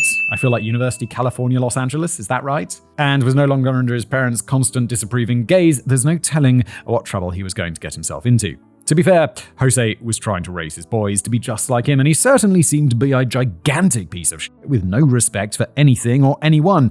I'm not sure why he would expect to raise his two sons to be superior clones of himself that were also completely subservient to him. It was like Dr. Fuji genetically engineering Mewtwo and then being shocked that it didn't care for being enslaved. What? Who are these people? Isn't Mewtwo some, Pokemon shit? We dreamed of creating the world's strongest Pokemon. And we succeeded. I have no idea what's going on. Jose and Kitty only had one weapon left in their arsenal to force Lyle and Eric to understand how serious the situation was becoming. Their boys were in danger of throwing away their lives with their childish and irresponsible behavior, and if they didn't turn things around immediately, then their parents would both rewrite their wills and take the boys out of them entirely. Uh-oh. I just watched a movie that was really good. I haven't even finished it yet, so I would say don't spoil, but this episode will go in like weeks, and I'll definitely have finished it by then. I watch so little TV these days that it's like I won't finish a single movie in an evening. It'll be like, no, maybe get about 45 minutes, and then it's like time for bed. But it's called Knives Out, and it's kind of like a murder mystery. And it's about this guy, and he rewrote his will, and then he gets murdered, and it's exciting. How was it? The party? Pre my dad's death? Oh, it was great. Eric spent a lot of time that summer traveling to compete in tennis tournaments, trying to qualify for the boys' junior national tennis championship. Each time he played, he got knocked out in the second qualifying round. It's obviously not as good as he hoped, but he kept making it past the first round, so it wasn't necessarily hopeless either. He'd chosen to attend UCLA over UC Berkeley because it had the stronger tennis program, so he seemed to be taking tennis seriously and was willing to put in the work. Isn't Berkeley? I thought that, in my mind, like I guess it's just like famous schools rather than Ivy League schools, but I think thought Berkeley would be like Ivy League, no? It's Berkeley. It's like super, like if someone says I went to Berkeley, I'd be like, you're an intelligent chap, aren't you? Similarly, Jose had purchased a condo just outside of Princeton for Lyle. Not only would this take him away from the distractions of dorm life, but it was also a 2-bedroom condo, so Jose and Kitty could come and visit anytime they wanted and make sure that he was staying on track. There weren't any more arrests or other serious issues involving the boys, and it was starting to seem like the threat may have worked. Perhaps Lyle and Eric were finally going to stop screwing around and take their overprivileged lives seriously. But tensions were rising at the Menendez household as the summer months drew to a close. Kitty had become afraid of her sons. We'll talk about one of the likely reasons for this when we get into the trial, but another may have been related to their therapist. Lyle and Eric had been seeing Dr. Jerome Oziel thanks to their court-ordered therapy. Kitty had chosen Dr. Oziel on the recommendation of her own therapist, Dr. Summerfield. However, the sessions with Dr. Oziel weren't entirely confidential. If you recall, the reason Eric took the fall for their burglaries was because he was a minor at the time, although only just. Now, the rules get a little bit complicated, but generally speaking, a minor does not have a right to privacy from their parents, unless the therapist has the child's parents sign a confidentiality waiver, which is a good idea if you want the child to actually be honest and forthcoming. Other than that, the parents have a right to know what happens in the sessions. But Jose and Kitty never signed such a waiver. Instead, shortly after beginning therapy, and probably coinciding with his 18th birthday, Eric signed a consent waiver, allowing Dr. Oziel to share details of his sessions with Kitty. That's weird. There's a good chance that something Oziel told Kitty scared the crap out of her because her behavior showed that she was terrified of her sons. She wouldn't let Lyle and Eric have the keys to their house. They could come and go as they pleased, but if they wanted to come home at night, then Kitty would have to let them inside, even if it meant waking her up. That is very strange. There's a couple of strange things there. Like, why would the son sign a thing saying like, now I'm an adult, yeah, my parents can have a look at what's going on, my therapist can talk to my parents about it, especially if what you're saying in that therapy session is something that is scaring your parents. Also, third thing, if that is like, I'm planning on murdering my parents, surely the doctor, the therapist or whatever, is allowed to break confidentiality, right? If someone's life is if they reasonably believe it to be in imminent danger, there's got to be some law around that, right? She also began sleeping with her bedroom door locked, though I'm going to need people to tell me in the comments whether or not that's strange. No, I don't lock my bedroom door at night. Like, there's not a lock on my bedroom door at our home, but we have like another house, and there's like locks on the bedroom doors. And no, I never lock that. It's just like, there's the front door, it's locked. Who else is going to be there? My family? Oh no!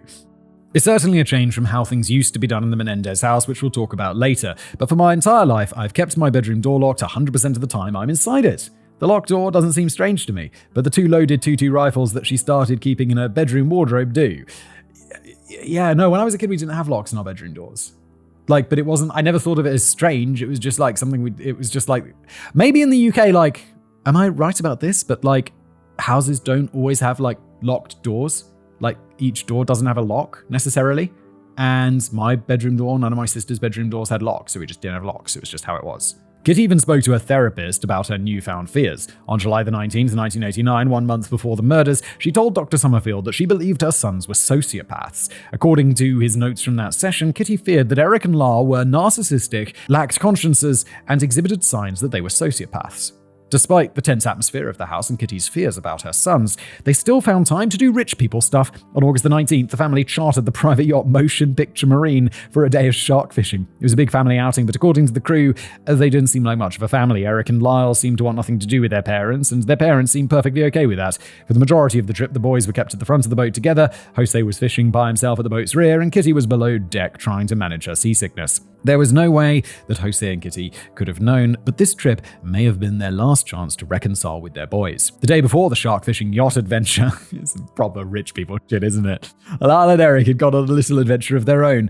They'd taken a road trip from their Beverly Hills mansion to San Diego, 130 miles away. It would have been over a 2-hour drive each way, or maybe only 1 hour if Lyle was driving. The destination was Big Five Sporting Goods. It was a chain store, so under normal circumstances, there would be no need to drive so far to find one. But these weren't normal circumstances. They walked into the store, with Lyle carrying the IDs Donovan had accidentally left in his dorm room, as they walked out carrying a pair of Mossberg 12-gauge shotguns and a couple of boxes of ammunition. Uh-oh. The murders. According to Lyle and Eric, on the morning of August the 20th, they played tennis together on their mansion's tennis courts. It's proper rich people shit, isn't it? Afterwards, they came inside to watch a tennis match on TV, and then they left to go to the local mall, Beverly Center. Proper rich people shit. Around 5 p.m., they called up a friend and made plans to attend Taste of LA Food Festival in Santa Monica. That was their initial statement to the police, and that much is probably true. The police are like, you had a rich people day, didn't you? Rich person day. But their claims were not. I feel like that could be a social media trend, couldn't it? A rich person day. 3 words for you. Treat yourself. Treat yourself 2011. What do we treat ourselves to? Clothes. Treat yourself. Fragrances. Treat yourself. Massages. Treat yourself. Mimosas. Treat yourself. Fine leather goods. Treat yourself. But their claims that followed were not. They told police that around 8 p.m. they left the house to go see the new Bond film, License to Kill. Oh yeah, this is back in the day. A License to Kill. That's before my time. But the line was too long, so they drove to a different theater to see Batman. After the movie, they claimed to have driven to Santa Monica, but they got lost along the way. By the time they arrived, they'd missed their friend. Yes, for any Zoomers watching, there was a time before GPS and cell phones when it was possible to both get lost and have no way to contact somebody if you were running late. Yes, I remember those days. Like, barely. No, when I was a kid, when I was learning to drive, we had GPS and we had mobile phones. But I remember being a kid, and yeah, my parents could get lost and they'd take out like a road map and shit. And they were just like, oh no, just like if someone's late, you just be like, oh, maybe they got lost. And it was like a genuine thing you could say. And now it's like, they didn't get lost, they're just disorganized. People don't get lost. Anyway, the brothers claimed to call another friend from payphone, invite him out to dinner at the Cheesecake Factory. So they're back to some normal peasant shit now. Cheesecake factories are regular people, right? Like the Taste of LA Food Festival in Santa Monica doesn't sound like regular people things. They told police that they drove back to the house to pick up Eric's fake ID so that he could drink at the restaurant, because it's okay to confess smaller crimes if you think you'll get off the hook for bigger crimes. Yes, people think that by confessing to smaller crimes, it makes you look honest, and so they'll stop looking at you so much for the bigger crimes. Tip, they won't. If they think you're guilty of the bigger crimes, they're just going to ignore that, or put it on the back burner and just continue to look at you for the bigger crimes. When they returned home, they noticed smoke in the house, especially coming from the family room. That's when they found their parents' bodies and called 911. It was a heartbreaking story of 2 young men who had just discovered both of their parents murdered. Both boys seemed absolutely devastated, and when the police arrived, Eric was sobbing, screaming, and trying to ram his head into a tree while a tearful Lyle held him back. Even though about 25% of all murders are committed by family members. God damn. The officers on scene didn't consider the boys suspects. How crazy is that to think that you're most likely by far to be murdered by your family members? It's fucking crazy, right? Because you're like, well, they're the people I'd protect most. But then shit goes sideways and you get murdered by them, or you murder them. Like, what the fuck? The officers on scene didn't consider the boys suspect. They seemed genuinely devastated by what had happened, and they had a simple yet reasonable account of what they'd done that night. There was so little suspicion on them that night the police didn't even test their hands for gunpowder residue.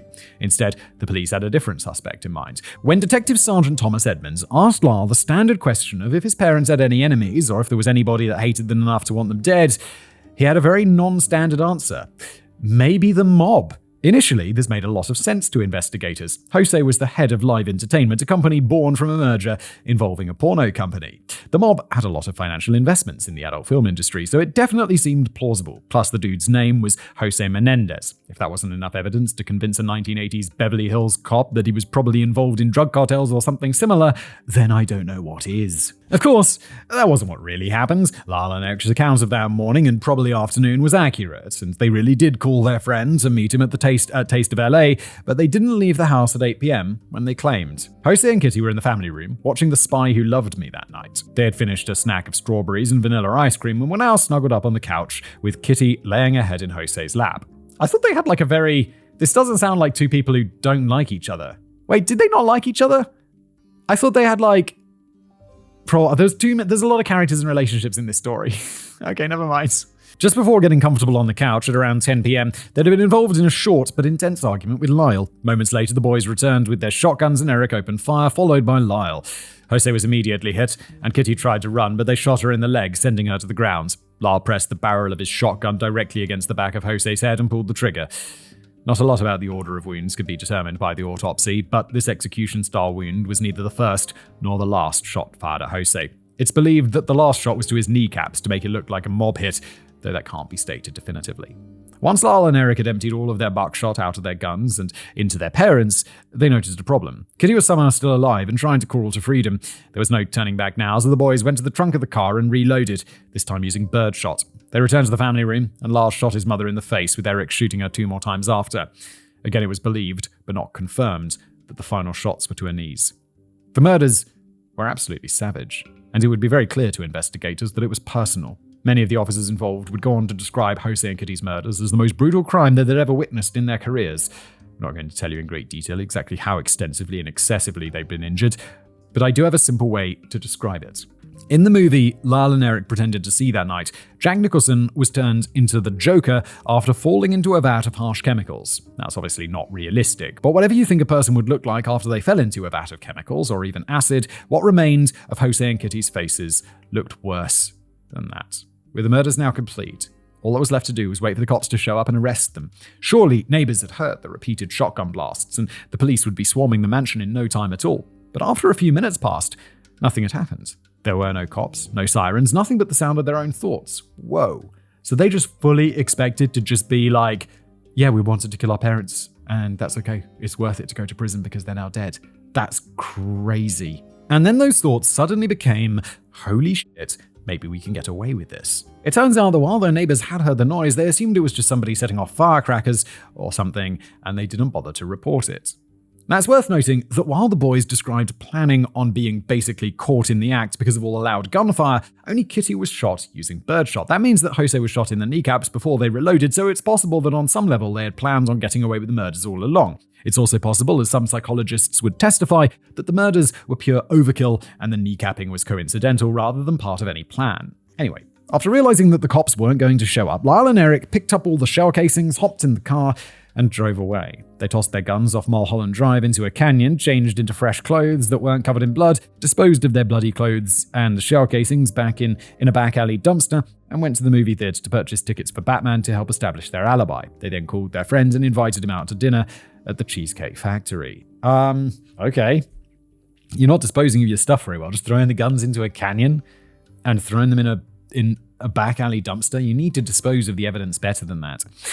They actually considered going out to dinner, but the stress was becoming too much for them, especially Eric. He had always been described as the more sensitive and emotional of the two, and he was basically falling apart by this point. Instead of meeting their friend for dinner, they drove home, and Lyle made his infamous call to 911, where he tearfully reported that his parents had been shot. As I said, Lyle's claim that his parents may have been killed by the mob was initially effective. At least one of the detectives looked at the crime scene and had no doubt in his mind that it was a professional mob hit. The point-blank execution shot on their main target, the shots to the kneecaps, the fact that it was clearly personal and nothing was stolen or out of place. It all seemed to line up. But not everybody involved in the investigation was completely convinced, especially once the autopsy reports came in. Despite having some of the hallmarks of organized crime, the murders were sloppy. There was an excessive amount of shots fired, and there wasn't any particular reason for Kitty to have been killed. In most circumstances, family members, especially women and children, were not to be harmed if a dispute like this arose. Of course, those were more guidelines than actual rules, so it did still happen sometimes, but it still cast a shadow of a doubt over the whole mob angle. After the police left the Menendez's Beverly Hills mansion on the night of the murder without arresting the boys or even checking their hands for gunpowder residue, they believed that they had gotten away with the perfect crime. It was the family house, so of course their fingerprints and DNA would have been everywhere and been completely meaningless. Beyond that, they had to be careful to dispose of all the evidence and establish an alibi. The only evidence that had been left at the scene was a single shell casing, but Lyle happened to spot it before the police did. While he was giving his statement, he was able to discreetly pick up the shell and hide it in his pocket when the officer turned away. For the time being, Lyle and Eric weren't going to be considered suspects in the murder of their parents, but surely they will be eventually. Surely someone's going to tie the sale of the shotguns, and then they're going to find the shotguns, and then, we know that's how it ends, but how long do you think you're going to get away with it for? It's time to go. It's time to flee. The spending spree. It didn't take long for Lyle and Eric to begin spending their inheritance. 4 days to be precise. Really? How fast did that go through probate? It takes ages for that stuff, doesn't it? They probably would have started sooner, but they had an extravagant funeral service to plan. But the spending began the day before the funeral, and people immediately took notice of what they perceived to be rather unusual behavior. I've mentioned on this channel before that I don't put a lot of stock into so-called strange behavior immediately surrounding the death of a close friend or relative. Yeah, it's always said people react to grief in different ways, and if these people are out there spending money, it's honestly, that could just be a way that they're just badly dealing with it. Everybody experiences grief differently, so even if a person's behavior might strike you personally as odd, it doesn't necessarily mean anything. Behavior at a funeral that seems strange may be noteworthy, but barring additional context, it shouldn't be considered suspicious. Of course, we obviously already know that they did kill their parents, so people's suspicions were ultimately correct. I just don't want to encourage that sort of analysis in future cases. Anyway, the boys arrived to their parents' funeral an hour late, and Derek was wearing 3 new Rolex watches that he'd purchased the day before for $15,000. Wait, he's wearing 3 at the same time? What are you doing? The funeral was an elaborate 200-person affair held at the Directors Guild of America in LA. A few days later, they flew to Princeton for a more traditional church service, but it was the first funeral that drew people's suspicions, especially on Lyle. Not only was he showing off his new Rolex watches, but he seemed to be totally fine. He was calm, confident, and ready to make his debut in the business world as the successor to his father. Eric, on the other hand, was much less composed. When they finally arrived at the funeral, his face was red and puffy, as if he'd just spent a good deal of time crying. That would certainly seem normal, but if people were going to be suspicious of Lyle, then they had to be suspicious of both boys. The two were largely inseparable, so if one was involved, then both had to be. Following the funeral, they were taking the limo home along with some other VIPs from the event. Among them was Jose's secretary, Marzi Eisenberg. Everybody noticed Lyle's Rolexes that were probably hard to miss, but yeah, he's wearing 3 Rolexes. You don't not see that. But he hadn't got any attention for his expensive leather loafers. Well, no, because people's eyes will be drawn to the 3 Rolexes that you're wearing. He began showing them off and joked, "Hey Marzi, who said I couldn't fill my father's shoes?" Marzi gave him a sincere but trite answer about not trying to fill his father's shoes and paving his own way in life, and Lyle replied, "You don't understand. These are my father's shoes." He then began discussing with one of his friends if he'd possibly got to get tickets to watch the US Open live. It seemed clear to everyone that Carl was very comfortable spending his newfound inheritance. At the time of his death, Jose was worth just over $14 million.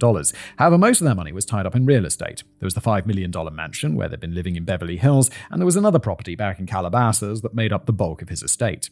Before Lyle and Eric's little string of burglaries, the house they were living in was only meant to be temporary. Jose had purchased a 14-acre plot of land to build their dream house on, a house they would never even move into after leaving the city in disgrace. It turns out that the boys thought their father had a lot more money than he actually did. For reasons that aren't entirely clear, they seemed convinced that he had another $75 million hidden away in a Swiss bank account. In reality, after the loans on the property and estate taxes, Lyle and Eric were only going to inherit about $2 million each. That's a hell of a lot of difference from half of $75 million. But there were also the insurance policies. Jose had a $650,000 personal life insurance policy, which the boys were already spending, but wasn't there that $5 million key man life insurance policy that Live Entertainment had taken out on Jose that could go to his family? There was, but the boys were about to discover that there was a giant asterisk associated with that. About a week after the murders, probably right after returning to Prom, New Jersey in the funeral service, Lyle and Eric met with executives at Live to discuss if there were any assets that they might be entitled to from the company. Despite being a ruthless and unrelenting businessman, Jose was occasionally prone to slacking just as his sons were. Jose had been told when the policies were taken out that he could name anybody he wanted as the beneficiary to the $5 million policy. All he had to do was have a routine physical first. It turns out that he never got around to doing this, and as such, the personal policy wasn't valid. Oh, shit, dude. This isn't slacking, but this is exactly the sort of shit that I wouldn't do. I'd be like, yeah, you have to go do this thing. And I'd be like, yeah, I definitely will. Put it on the calendar. And then I'll be like, okay, I need to cancel that because I got something came up. And then I'll never put it back on the calendar. And then something like this happened. I'll be like, oh, for fuck's sake. I drove around like I just forgot to get my car through its MOT one year. I shouldn't admit to this. It was a long time ago, several years ago. And then I just take it for service or whatever because it needed to be serviced. And they're like, you haven't had an MOT on this for 6 months. I'm like, I have no idea. I just don't keep track of things properly because I'm busy. I got like other shit to do. And I realized that I need an assistant. Now I have someone who helps me organize this side of my life because it's such a mess. I was paying a bill, like another one that's not very good, like less illegal, was, you put standing orders or like direct debits in your bank accounts. I had one going out every month for years for it was only like $60 or something. And it was just not labeled as anything. And I was like, well, that's weird. I had no idea what it was. I tried looking up the bank account online or whatever this was supposed to be for. And I just couldn't find anything. So eventually I was like, okay, look, I've been paying this for several years. I'm just going to delete it and see what happens. And nothing ever happened. So I was just paying this mysterious bill for years. And then I stopped paying it. And it's been like a year or two. I got no angry letters saying that I owe any of my money. So I'm not really sure what happened there. But what I'm trying to say is like me not going to my medical for my life insurance policy it's not slacking off. It's just exactly the sort of thing that happens when you're busy with other shit that you think's more important. Since the $15 million policy that Live had taken out was still valid and resulted in Live reporting its most profitable quarter since the company was founded, the Live execs decided to be bros and hook the boys up with bodyguards, limo rides, and a 5-day stay at the Bel Air hotels. They wouldn't need to stay in the home where their parents were killed. That 5 days cost Live $8,800, so Lyle and Eric's subsequent luxury hotel stays would be paid out of their own money. Yeah, I mean, wait, like for a 5-day trip in what's assuming a very nice hotel, that isn't actually that unreasonable, is it? I mean, this is like 1980s money. Okay, yeah, never mind. That's a lot more money than I thought. And obviously $8,000 or $9,000 is a lot of money, but also I bet hotels in Bel Air are fucking expensive. After staying at a few different luxury hotels, the brothers rented adjoining apartments in Marina del Rey. Their spending continued at an incredible rate, particularly Lyle's. Lyle rented bodyguards for a couple of weeks following the murders, but on September the 4th, he told the bodyguards their services were no longer needed. According to Lyle, his uncle had worked out a deal with the mob, so the brothers were no longer in danger, which only raised more questions than it answered.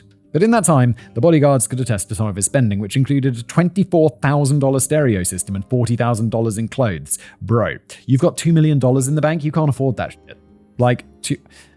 Yeah, and like putting it down to like 1980s money, no, you can't spend $24,000 on a stereo if you have $2 million and you're not earning money. Like that $2 million has got to last you forever because you're not going to make any more, are you? You don't seem like that type of guy. I mean, maybe you're making some money stamping like license plates now, but not $2 million. God willing, that $40,000 is more than I will spend on clothing in my entire life. Lyle also finally purchased the one thing his parents wouldn't get him. When he got his driver's license, he asked for a Porsche. Instead, they had to settle for a crappy old Alfa Romeo. With his parents out of the way, he could finally purchase his dream car. Lyle was also ready to jump headfirst into the business world. I mentioned that he had wanted to drop out of Princeton and open a restaurant, but Jose wouldn't allow it. Now was finally his chance, and he decided he was going to purchase a restaurant in Princeton. His first choice was to buy Teresa's Pizza, located directly across the street from the front gates of Princeton University. The owner wasn't really looking to sell, and he was even less inclined after Lyle insulted him. Instead, Lyle purchased Chuck's Spring Street Cafe for $550,000. Their speciality was buffalo wings, so he renamed the restaurant Mr. Buffalo's. He had big plans, and he wanted to turn this little cafe into a nationwide franchise, opening a new location every 2 months. This was to be the first of many investments by Menendez Investment Enterprises, a company he founded and staffed with his friends from Princeton. Bro, you are not this guy. You have $2 million in the bank. You're not this guy. You don't have this money. He even rented an office at a local mall for $3,000 a month, filling it only with the nicest furniture. On the surface, it seemed like he had a solid plan for the future and what he wanted to do with his life. However, he was still unable to take anything seriously, and almost every decision he made was actually terrible. To start, all the local merchants thought Lyle was insane for his handling of Chuck's. Not only did they believe he paid more than double what the restaurant was worth, but that he had to be out of his goddamn mind to change the name. Chuck's had built up a solid reputation over the years, and suddenly announcing it had a new name was under new ownership would immediately destroy any credibility that the restaurant had. Yeah, that's a mistake, bro. It was also going to be impossible for him to expand into a franchise since his first location was hemorrhaging money, and he had nobody but himself to blame for that. Yeah, dude, the restaurant business is hard. Like, that's not an easy business. It's not YouTube. It's not easy. It's difficult. If he had simply purchased it, changed the name, and let everything run exactly as it had been before he arrived, then things would have been fine. His decision to expand delivery hours to 1 a.m. instead of midnight was another great idea as well. Honestly, I'd have pushed until 3 or 4 a.m. on weekends since his target demographic was clearly college students. But restaurants tend to have thin margins. Even if everything was operating efficiently, he let his friends eat and drink whatever and however much they wanted for free. If he couldn't take running a business seriously, which he couldn't, there was no way it would ever succeed. He tried getting Menendez Investment Enterprises involved in real estate and concert promotion as well, but to no avail. Yeah, bro, you're not competent at business. You're not your dad. Your dad's a business legend. And thanks to his success, you have some money. But that doesn't mean you're going to be successful as well. You're not. The investment company was a joke, even if Lyle hadn't meant it to be one. The office he was renting was never used once, and the employees were no more serious than Lyle was. Hiring a friend from a fancy Ivy League school seems like a good way to staff a new company, but only if those friends happen to actually be studying business or something. Lyle didn't have many friends on campus, and most of the ones he did were just athletes that were prone to getting in trouble like he was. That's obviously not to say athletes can't be good at business as well, but these ones weren't. They also weren't people that Lyle knew particularly well. Some of them had only been friends with him for a few weeks before being brought onto the company. None of them knew the first thing about business, and Lyle was going to pay them either way, so they weren't terribly motivated to learn. Not when they already had a steady paycheck and access to all the free hot wings and beer that they wanted, yeah. It does sound like a pretty sweet gig. It's like, what do you do? Oh, I work for my friend's company. And what do you do? I don't know. I went to Princeton. He hired me. I sit in an office in a real comfy chair. I look at blank spreadsheets and drink beer and eat wings. Business is great. It wasn't just Lyle spending money, although Eric's spending was comparatively subdued. He too bought a new car, trading in his Ford Escort towards a new Jeep Wrangler. I won't ever refer to a Jeep as a sensible purchase, and Jeep'll are just the worst. But even if Eric paid sticker price for the most high-end Wrangler model available at the time, that would have only been about $13,000 before his trade-in. His new car may have been as practical as an ashtray on a motorcycle, but it was still more reasonable than a $64,000 Porsche. Yes, it was.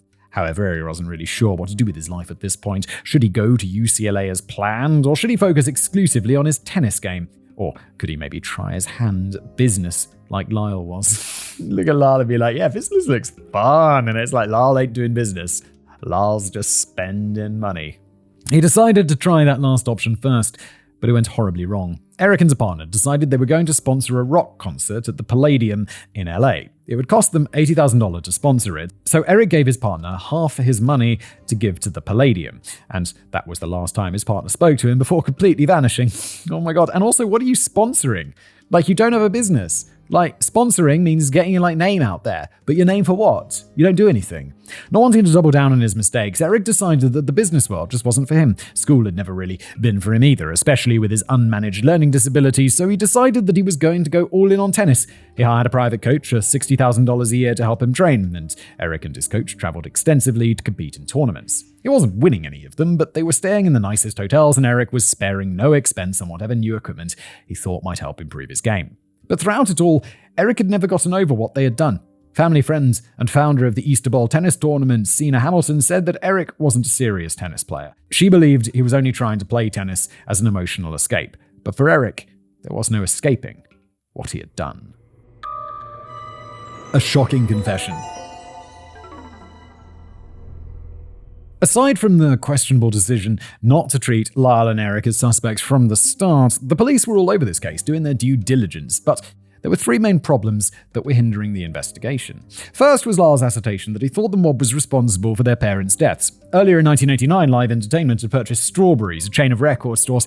However, the previous year, Morris Levy, majority shareholder of Strawberries, had been sentenced to 10 years in prison on charges of extortion. He was believed to have ties to the mob and even moved across the country at one point to escape an alleged hit that had been placed on him by New York mobsters.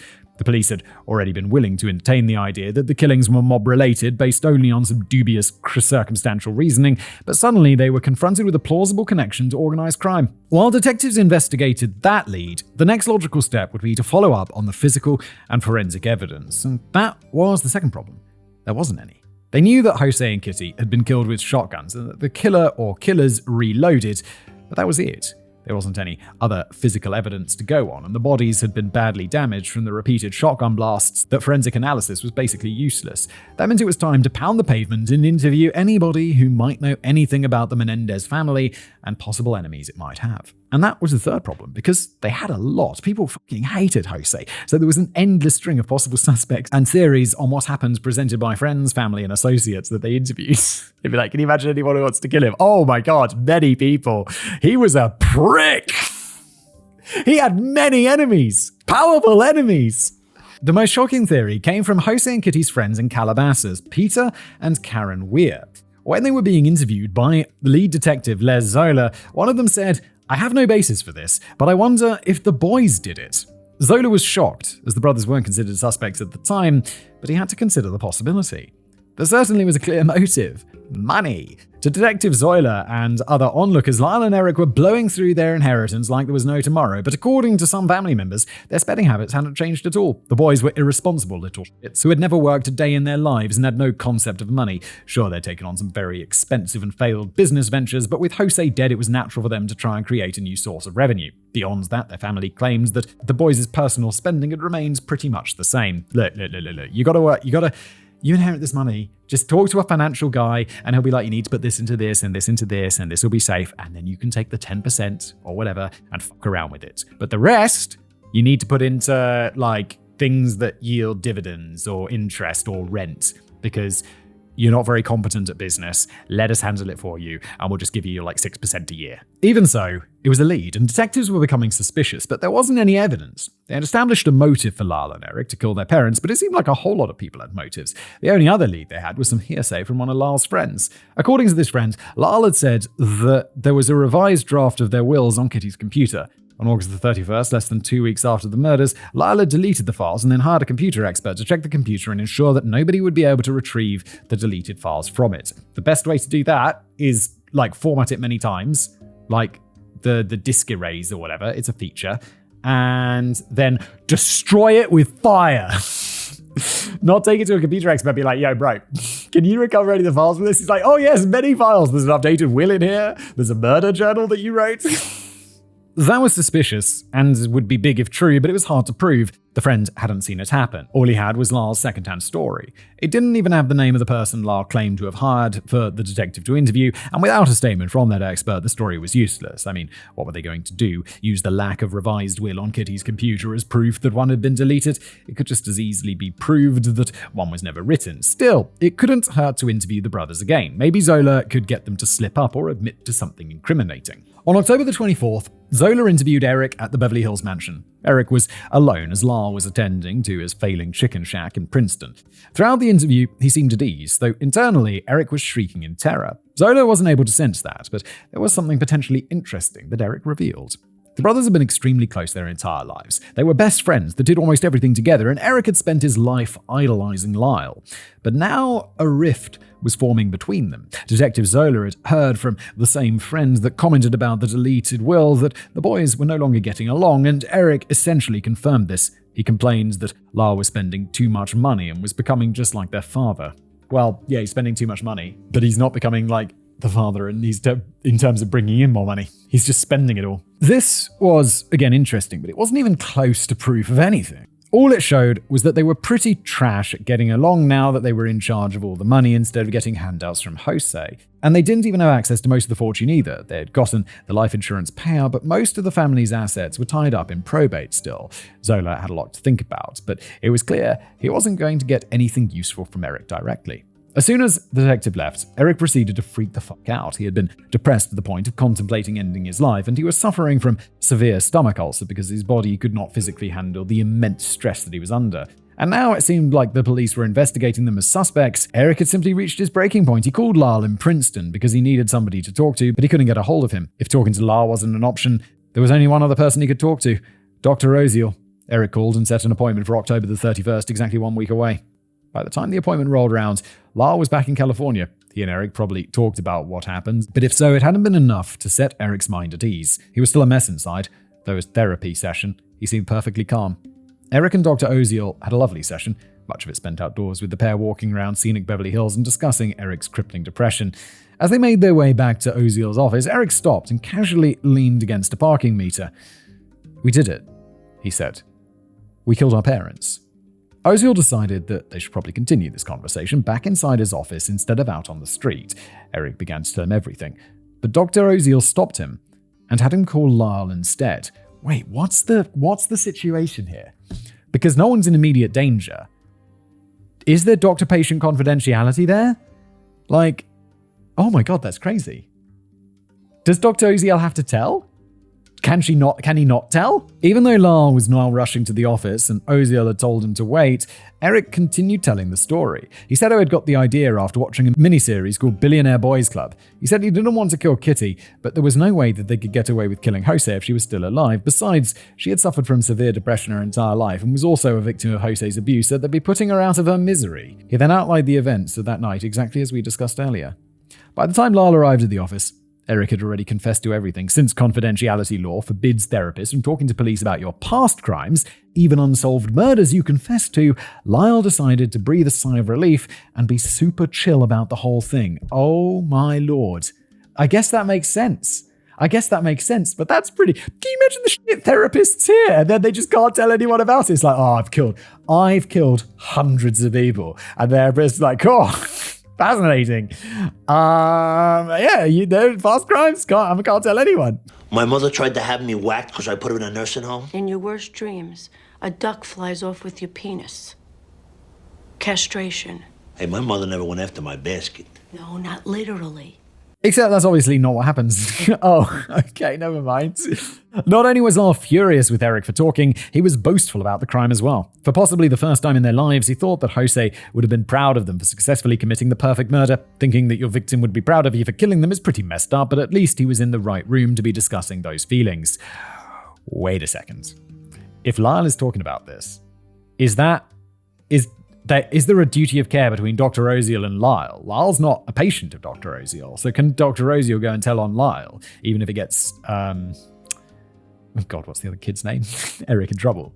Dr. Oziel tried to regain control of the situation by explaining the difference between a crime of passion and premeditated murder, stating that the latter was considered a sign of sociopathy. According to Oziel, when he said that the boys looked at each other and said, "Ooh, we're sociopaths," and to make an uncomfortable situation even worse, Lyle then threatened to murder Oziel if he told anybody. We can go ahead and add, "Don't threaten to murder your therapist," to our list of rules of criminalists, because this was a rather ironic mistake. Yes, because that's a potential future crime, and the therapist can believe that he's genuinely in danger, so then he can go and do something about it, whereas before he couldn't. So that was very silly. The boys were actually safe from the doctor until Lyle made his threat, a threat that he made believing it would keep them safe. Coming forward to report Eric's confession of a past crime could have cost Oziel his license and opened him up to lawsuits. But if a patient makes a credible threat to harm themselves or others, then the doctor becomes legally obligated to report that to the police. But that's not actually what happened. Dr. Oziel didn't go to the police. Instead, he kept seeing the brothers as a therapist. They even met again just 2 days after the initial threat was made, though Lyle reiterated the threat that day. Oziel continued to see them for months, taking notes and recording their conversations, but at no point did he have any intention of going to the police. I'm guessing he was just really committed to trying to help them, because it's not like he would be dumb enough to use the tapes to blackmail a pair of murderers that had already threatened to kill him. Is that what he's going to do? Dude, that's crazy. They murdered people. Don't be doing that, Dr. Oziel. It's also mega unethical. Even though they're horrible murderers, you got to report it to the police. You got to report the threat of them to you, and then the police will figure it out. Come on, Oziel. Don't be a dick. Just do the right thing, Oziel. As the months rolled on, the police were running out of options. They had interviewed Craig, Eric's friend with whom he wrote the screenplay, and Craig said that Eric had confessed the murders to him. "What are you doing? Don't be confessing your murders." But only sort of. Eric had given a description of what happened, though he ended it all by saying, "It could have happened." It's like, what's that book? If I Did It, by O.J. Simpson, right? Where he's like, if I did it, this is how. I didn't do it, though. In his book, O.J. Simpson says that he would have taken a bullet or stood in front of a train for Nicole. Man, I'm going to tell you, that is some bad luck when the one guy who would have died for you kills you. Apparently, the two friends liked to play bizarre mind games with one another, and it wouldn't have been at all out of character for Eric to have completely made up this story. Since the police were already suspicious of the brothers, they thought that maybe they could do something with this. To their surprise, Craig agreed to wear a wire to the next time he went out for dinner with Eric. Unfortunately, when he asked about Eric, he said that he'd been lying and that he and Lyle had nothing to do with the murders. It didn't make the police any less suspicious, but it meant that the kind of sort of confession to Craig was going to be useless. Running out of ideas, Detective Zola decided to try and track down the shotguns that had been used in the murders. He got an 80-page list of every store in LA County that sold shotguns in the hopes that he'd find something. The police recognized that Lyle and Eric were probably too smart to have used their own names, so they tried to find out if any shotguns were purchased using one of their friends' names as well. They were on the right track, they just didn't realize that the brothers had driven all the way to San Diego County to make their purchase. In the end, they came up with nothing. Every lead had been followed as far as it would go, but after 6 months of investigation, they had come up completely empty-handed. Then, on March the 5th, 1990, Jadalon Smythe contacted the detectives to blow the case wide open. Who the hell is this guy? Jadalon was another patient of Dr. Oziel's and also his mistress. And possibly, oh God, Dr. Oziel, you're having an affair with a patient. Mate, and you planning, was he really trying to plan to blackmail these guys? Dr. Oziel, you got some ethical issues, my dude. And possibly his victim of psychological manipulation and abuse. Or maybe she wasn't even a mistress, and Oziel's wife was on board with the whole thing because Jadalon had been living in the family home for months. What? It was a whole complicated thing, and Oziel would definitely go on to lose his license over the giant mess, but we don't have to worry about the specifics of their relationship. Oh my God, this guy's also such a mess. The only thing we need to be concerned with is that Oziel had broken up with Jadalon, so now she was going to get back at him. She had been at the office the day Eric confessed, and Lyle made his death threats. The confession had begun outdoors, but when Oziel brought Eric inside, he instructed Jadalon to listen in on their conversation. She heard the confession and the threats that day, and more importantly, Oziel had told her that he had everything on tape. And that was that. Police got a warrant and Oziel handed over 17 tapes to the police, playing the initial tape of the confession for them. On March the 8th, Lyle and a couple of friends left his Beverly Hills mansion to go to the Cheesecake Factory for lunch. By this point, though, he already knew something was up. When he was flying back to California the day before, he called Mr. Buffalo's from the plane and learned the detectives had flown out to Princeton to see him. As they began driving away from the mansion, Lyle's car was immediately swarmed by police cars, and he was arrested. Eric was in Israel at the time, competing in a tennis tournament when he heard about the arrest. After calling his uncle Carlos for advice, it was decided that the best thing to do was him to fly home and voluntarily turn himself in. Eric was arrested at the airport on March the 11th. Carlos, Uncle Carlos, you're giving him bad advice. Eric, mate, you got to take the rest of your money and go to Lebanon because there's no extradition. It's all about Lebanon. I used to say it was Belize. Like, that was my joke. Like, criminals, they got to run off to Belize. That's where they got to go. And then a mate of mine was like, why Belize? And I'm like, I don't know, it sounds like that country where people run away to. It's like, Belize is like British. Apparently Lebanon is the country. Apparently they don't even extradite terrorists. But even with the tape's confessions, Zola knew that he needed more. People say all sorts of stupid shit, and there wasn't a shred of physical evidence to connect the boys to their parents' murders. Besides, they still needed to wait on a judge to rule whether or not the tapes would even be admissible in court. Luckily, Eric's confession had been very detailed, and the detective now knew that he needed to be looking for shotgun purchases in San Diego. After about a week, Zola found the sale of 2 Mossberg shotguns made 2 days before the murder. The record had Donovan's signature and a fake San Diego address. I can only imagine how the phone call went down when Zola called up Donovan to ask where he was on the 18th of August 1989. I'm not sure a person can answer anything besides how the hell should I know when asked about a specific date so many months in the past. Yeah, I don't understand that. If someone asked me what I did last Monday, I'd be like, I need to check my calendar. and there's probably nothing on there. So it's like, okay, I'll go back and check my to-do list to see what I did that day. It's not going to be interesting, though. Luckily, that's what computers are for. Donovan was clocked in at his job managing a restaurant in New York City at the time the guns were purchased. When he was shown a copy of the firearms purchase record, he confirmed that the signature used looked absolutely nothing like his. Soda finally had something to physically link Lyle and Eric to the crime. The brothers were arraigned on March the 26th, with both pleading not guilty to first-degree murder with two special circumstances. They were accused of lying in wait and committing multiple murders.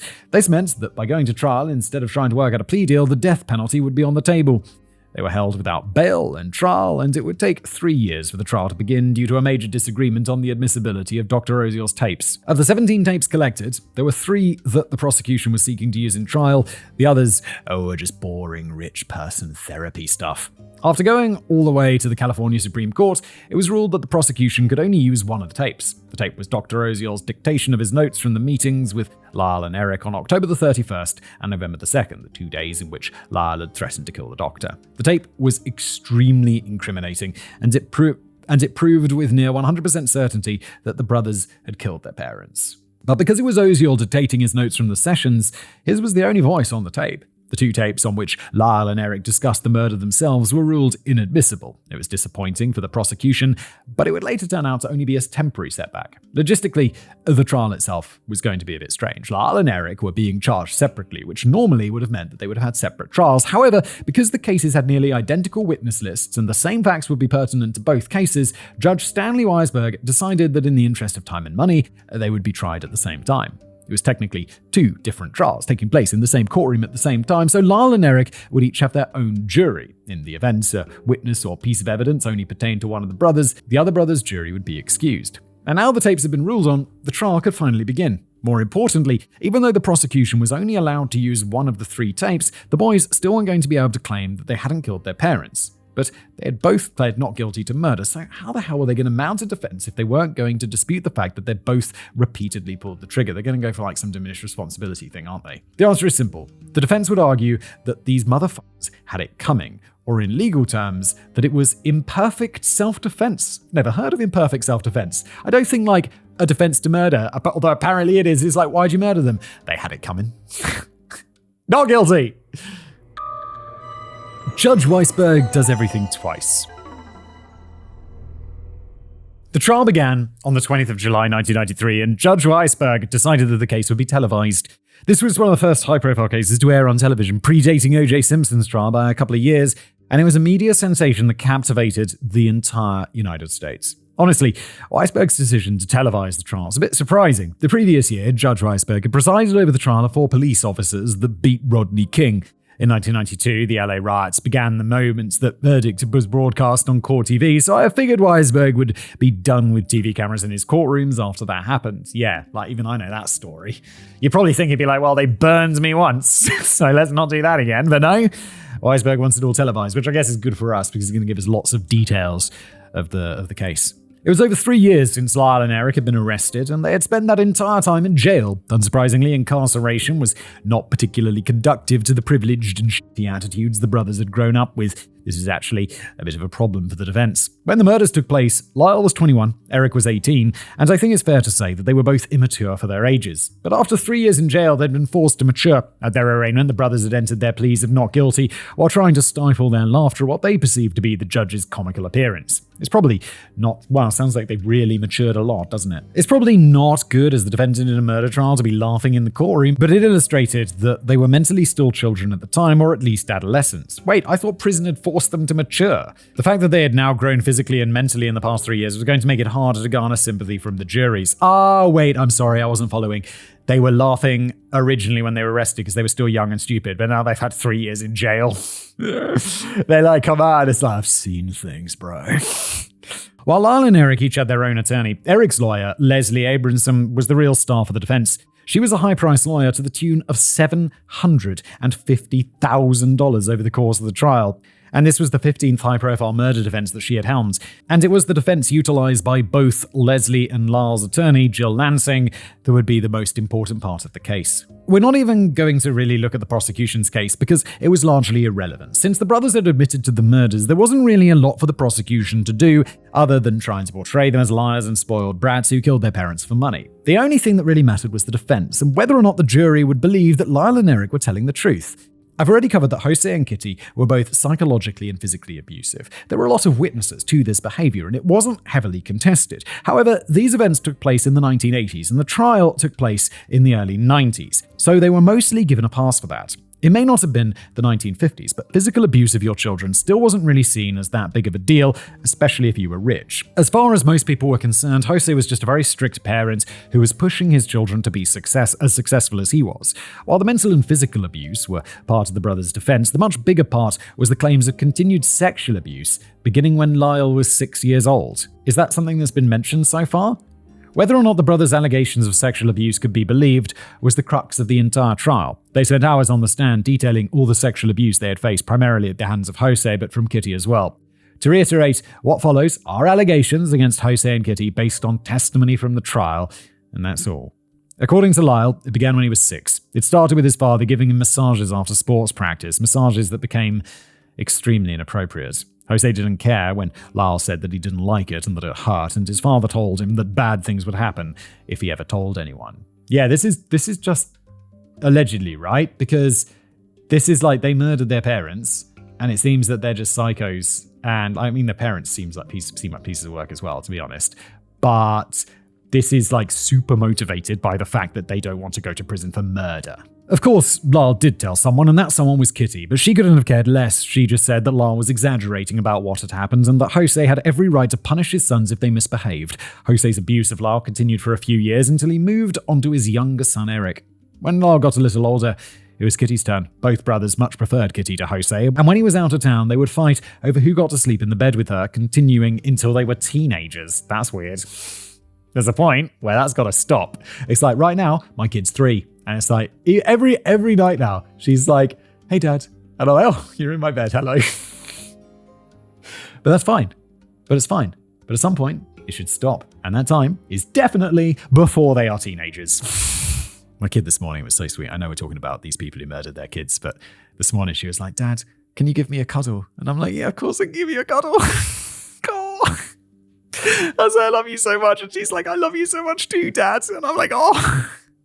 God, having kids is so nice. Who would have thought it'd be so nice? Psychologists would testify that this behavior was because the abuse had left them terrified of being alone, not because they wanted to do things with their mother. But when Lyle was 11, she began doing things in bed with him, touching him and demanding that he touch her everywhere. She also gave Eric genital exams when he was 15. Until he was 15, sorry. Jose would casually watch illegal pornography with his sons and took photos of them naked from the waist down, photos that were shown in court. As a that's weird. As a direct result of this alleged abuse, Lyle confessed on the stand to taking his brother to the woods when they were kids and using a toothbrush to do the same things to Eric that Jose had dude. There are literally hours of more specific allegations about what abuse was perpetrated, especially by Jose, but I'm going to assume that you get the point. Yes, Kevin, we get the point. Thank you.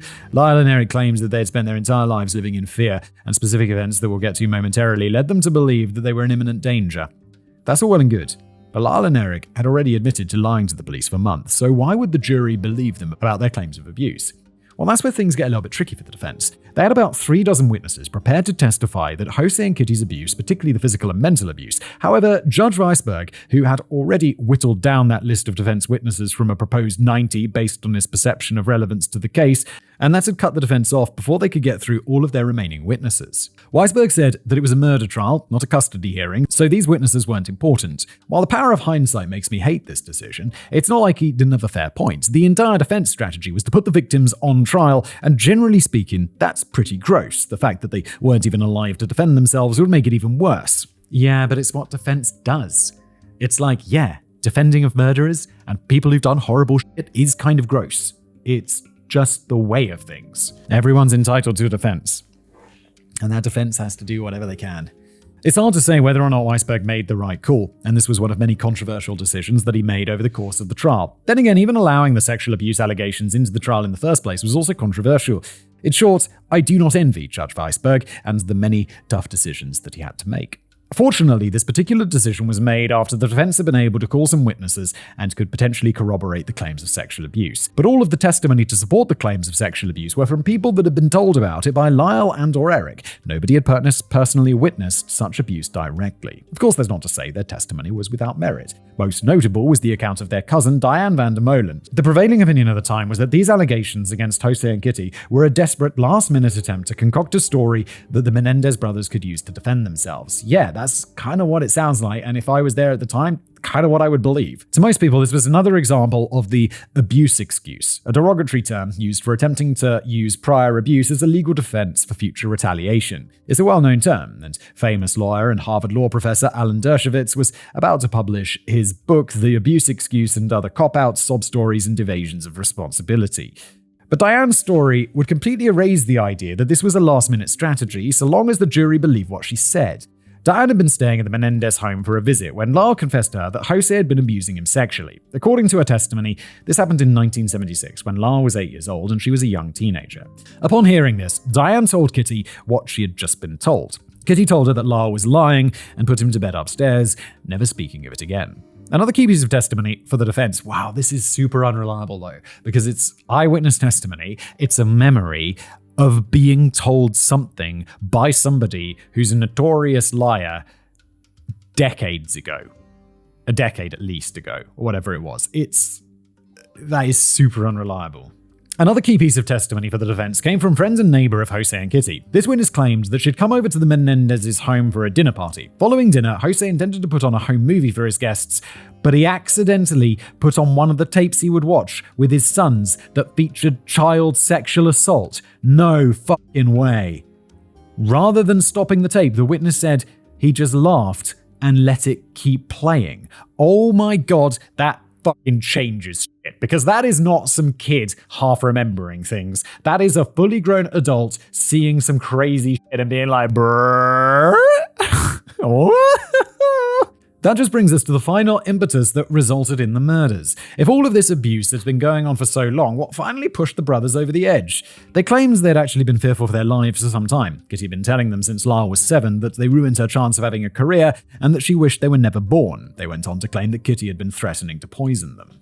However, everything came to a head 1 week before the murders. There was some sort of argument during which Kitty ripped off Lyle's toupee in anger. Afterwards, the brothers retreated, but they began talking about their individual experiences with abuse.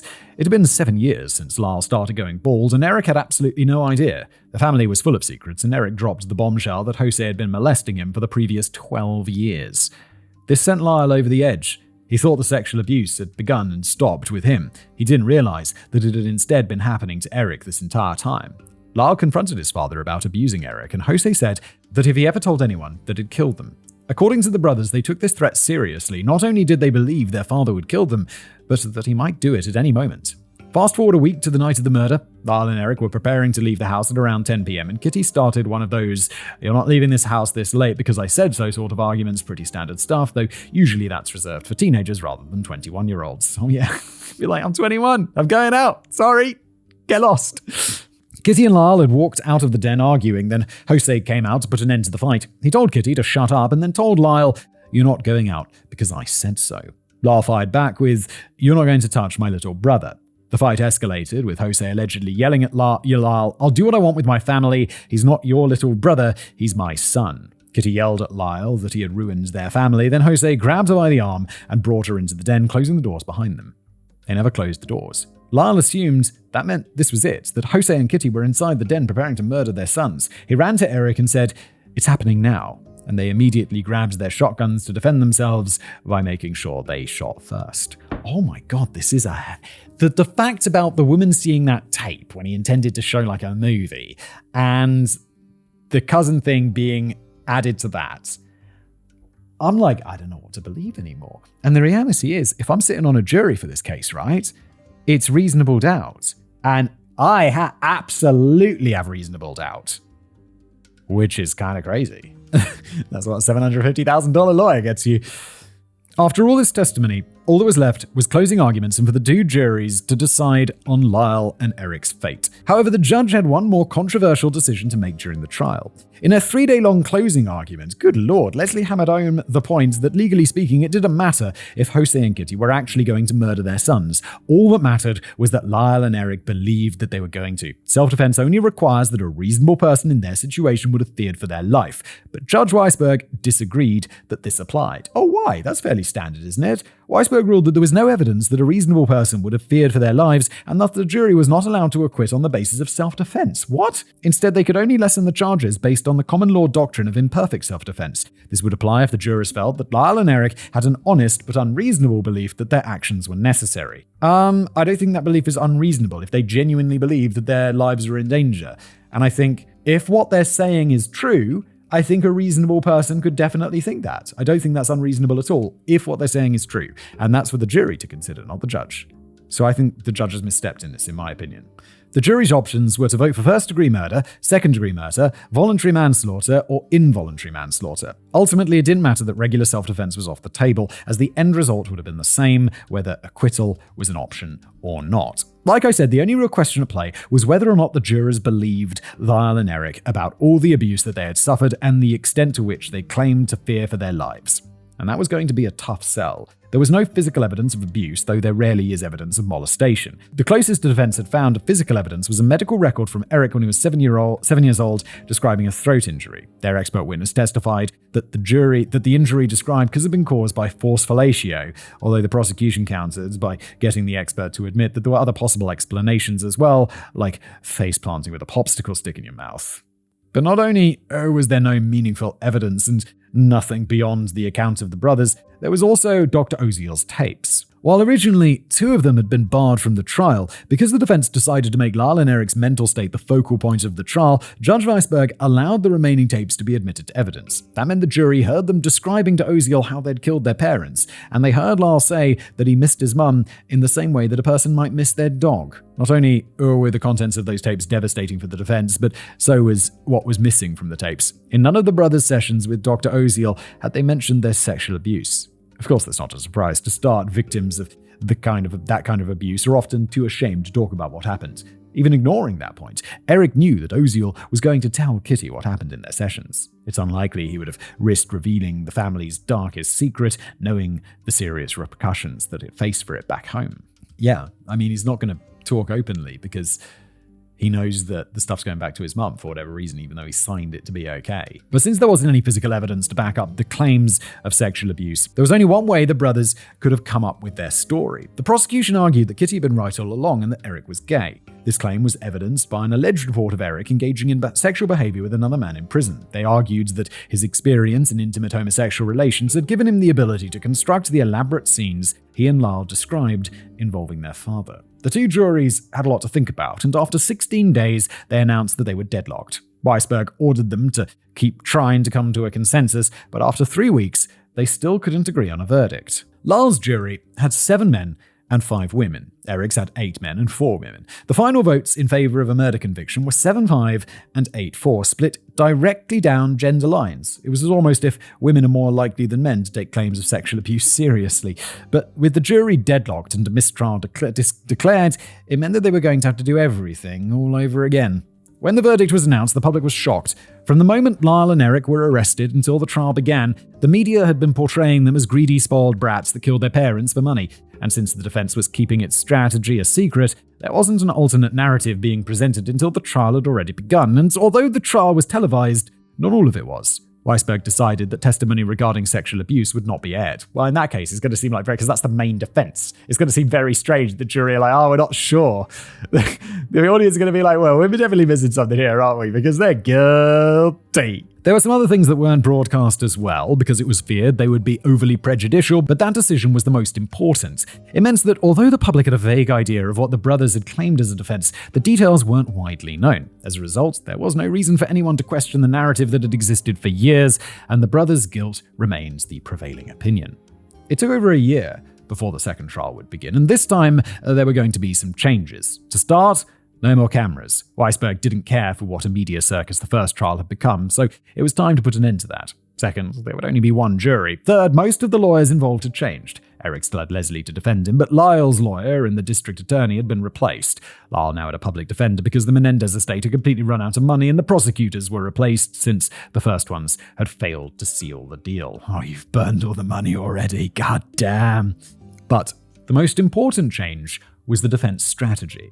After some zealous arguments by Assistant District Attorney David Kahn, Judge Weisberg ruled that the defense could not present the battered person syndrome theory that had been their entire defense in the first trial. His justification for this isn't entirely clear, though personally I suspect that he simply didn't believe that it existed. Judge, this shouldn't be your decision though.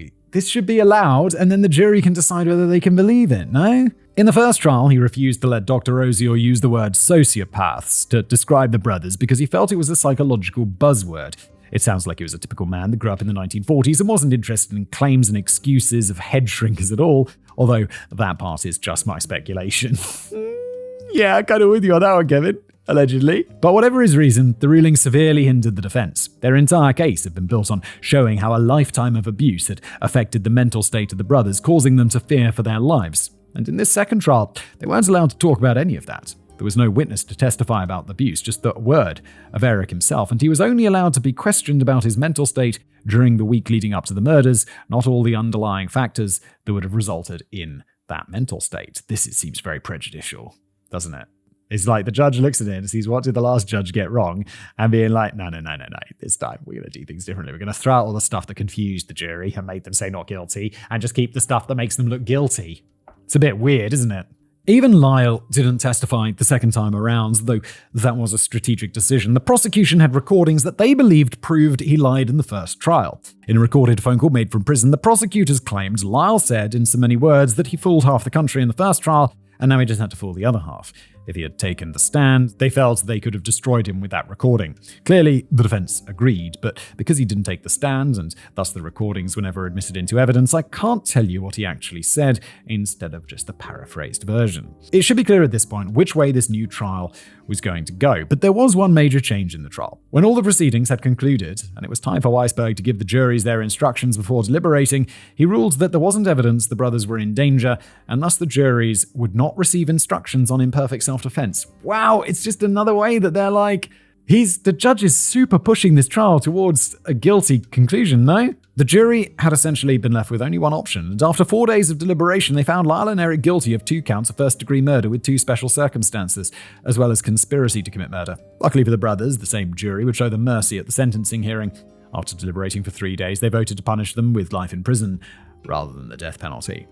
In interviews following the trials, the jurors said that the allegations of sexual abuse played no part in their decision. Nobody believed the allegations, and they only chose to spare the brothers' lives because they basically had no previous criminal record or history of violence. After all, how could Lyle and Eric have been sexually abused? They were boys, and as far as the general public was concerned, back in 1996, boys weren't capable of being abused like that. 6 years later, the Catholic Church. Yeah, I'm like, wait.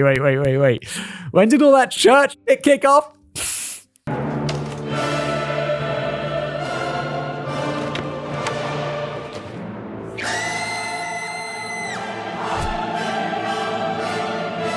The Catholic Church reminds everyone just how wrong they were about that assertion, but this realization would come too late for the Menendez brothers. On July 2nd, 1996, Judge Weisberg sentenced Lyle and Eric Menendez to 2 consecutive life sentences without the possibility of parole. The Department of Corrections decided that the 2 brothers would not be imprisoned at the same facility. They'd not see each other again for 22 years. A challenger approaches. Dated December 1988, approximately 9 months before the murders took place. Quote, Lyle wants to stay, but Dad wouldn't let him. So now I'm stuck here alone. I've been trying to avoid Dad. It's still happening, Andy, but it's worse for me now. I can't explain it. He's so overweight that I can't stand to see him. I never know when it's going to happen, and it's driving me crazy. Every night I stay up thinking he might come in. I need to put it out of my mind. I know what you said before, but I'm afraid. You just don't know Dad like I do. He's crazy. He's warned me 100 times about telling anyone, especially Lyle. Am I a serious wimpus? I don't know I'll make it through this. I can handle it, Andy. I need to stop thinking about it. End quote. Andy Cano was the Menendez brothers' cousin and the daughter of Jose's sister, Marta. He was also one of the defense witnesses in the first trial. He stated under oath that Eric had confided in him about the sexual abuse from Jose when Eric was 13. The prosecutors called him a liar. They said he was making up the story and that there was never any sexual abuse.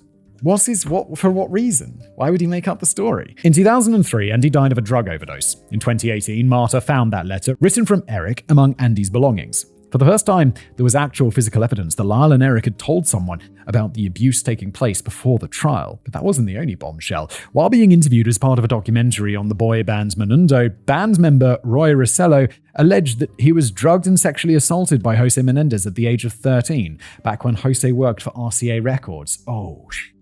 This, the tape, this, the letter, this.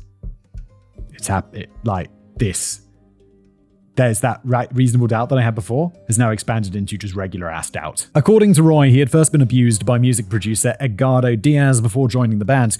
Roy alleges that Diaz offered to make him rich and famous, but that he'd have to do things he might not want to do. He claims that he was abused for the first time that night, but did not choose to tell his mother. Roy was from a struggling family, and Diaz was offering a substantial contract. He said that he had to make a decision, and that his decision was not to force his mother to continue to raise a family in poverty. Roy is at least the fourth member of Menudo to raise allegations against Diaz, but he was the first to accuse Jose Menendez. He claims that when he was 13, he was sent to New Jersey to have dinner at an RCA executive's home. During the dinner, Jose offered him a glass of wine, demanding that Roy drink it because it was very good and very expensive. He said that after drinking the wine, everything went blurry. When Roy woke up, he was in a hotel room. As the fog lifted from his brain, he realized that he'd been sexually assaulted. He stated, "I could barely stand the pain. I couldn't even move." And again, that's all allegedly according to Roy. Just in case I didn't make it fully clear earlier, all claims of sexual assault in this episode are allegations. Yeah, we did right at the start. We said this is all allegations and there's no physical evidence. Still, these new pieces of evidence are huge. They're so huge that the brothers' lawyer submitted a writ of habeas corpus to the Superior Court of California in May of 2023, rightly so. According to the petition, the new evidence not only shows that Jose Menendez was very much a violent and brutal man who had sexually abused children, but it strongly suggests that, in fact, he was still abusing Eric Menendez as late as December 1988, just the defense had argued all along. A little snarky at the ends there, but the writ obviously has merit. At the time of writing, we're still awaiting final outcome.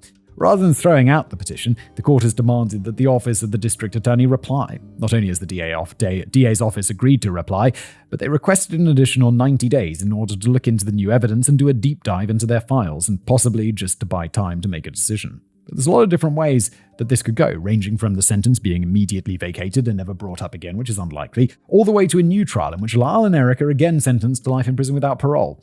By the time you're watching this, the 90 days will have likely already elapsed, so you'll probably know whether or not a new trial has been granted. Wrap up. This case is far more complicated than the media led us to believe back in the 1990s. No kidding. It's been a roller coaster. It also highlights just how much both the verdict and the manner in which the trial is portrayed can be the product of their time. That's a depressing thing to say about something that I was alive for, but it really is true. Not only was the pervasive idea at the time that boys couldn't be victims of sexual abuse to begin with, but the very notion that a victim might finally lash out at their abuser after years or even decades of abuse was being written off by society as the abuse excuse. Despite contemporary disdain for the abuse excuse, I have to agree with the widely stated belief that if the Menendez brothers had been the Menendez sisters, they never would have spent a day in jail. Outside of those broader societal concerns, it's possible that politics of the day may have influenced the trial as well. During her closing statements in the second trial, Leslie Abramson levied some pretty harsh criticism against the California DA's office. She claimed that they had used fraudulent witnesses throughout the trial because the office was desperate for a win. They were coming off 3 consecutive losses in major trials that were national news. The DA had failed to get a conviction in the McMartin preschool molestation trial, in the O.J. Simpson trial, and in the first trial of the Menendez brothers. But at the heart of this case was really the simple question of whether or not you believe that Lyle and Eric were sexually assaulted by their parents. Since they weren't allowed to tell their story in the second trial, a conviction was all but guaranteed. Yeah, the second trial seemed like a bit of a joke, to be honest, in my opinion. Personally, I'm inclined to believe them. Based on all their testimony, and the testimony and statements of psychology experts, it seems extremely likely to me that their allegations were the truth. Yeah, I got that feeling throughout the script, Kevin, and whether because you've written it or that's just the facts of the case, I'm also with you.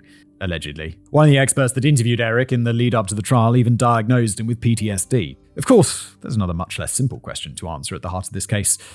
How much does it matter? If you believe that everything Lyle and Eric said was a lie, then you are undoubtedly either happy with their sentence or annoyed that they didn't get the death penalty. Or you live in one of those European countries where people don't get locked away for 80 years for a single crime, even if that crime was a double murder. However, if you believe their account of a lifetime of abuse, then what? They still killed their parents. Their desire to do so may be understandable, and you may even feel a great deal of sympathy for what they endured. But hopefully, we agree that you can't just kill people. Yeah, I agree with that, of course, but it obviously is should be a way reduced sentence. Way reduced sentence. At least not in an extrajudicial manner. If all the allegations against Jose are true, including those from Ray Rossello, then I'd absolutely have voted to get him the death penalty, but no person gets to make that decision on their own. It takes 12 random strangers to make that sort of decision. In all likelihood, I expect this to wind up seeing a new trial with the additional evidence. If that happens, my best guess, as definitely not a legal expert, is that Lyle and Eric will be found guilty of manslaughter and sentenced to time served. Yeah, I think that's probably exactly what's going to happen. The maximum sentence in California for voluntary manslaughter is 11 years, so even if they had been sentenced to 2 consecutive terms, that would have long since ended. That said, unless some extremely gross corruption within the DA's handling of the case is uncovered, which I have no reason to suspect will happen, I wouldn't expect the brothers to receive any sort of financial compensation for the extra time spent in prison, as we so often see when the legal system has to remedy previous mistakes. They admitted to the murders, so it's not like they were being railroaded and wrongly convicted. They may have just been over-convicted. But no matter what ultimately happens with the Menendez brothers and their potential shot at life outside prison, I just hope that the newly uncovered evidence helps reopen a public dialogue about the 1990 Hoopsmark Johnson card. I'm still sitting on a stack of those things, and a new trial is just what I need to finally move them for a profit. Oh my god, yeah, taking it all the way back to the beginning with those basketball cards or whatever.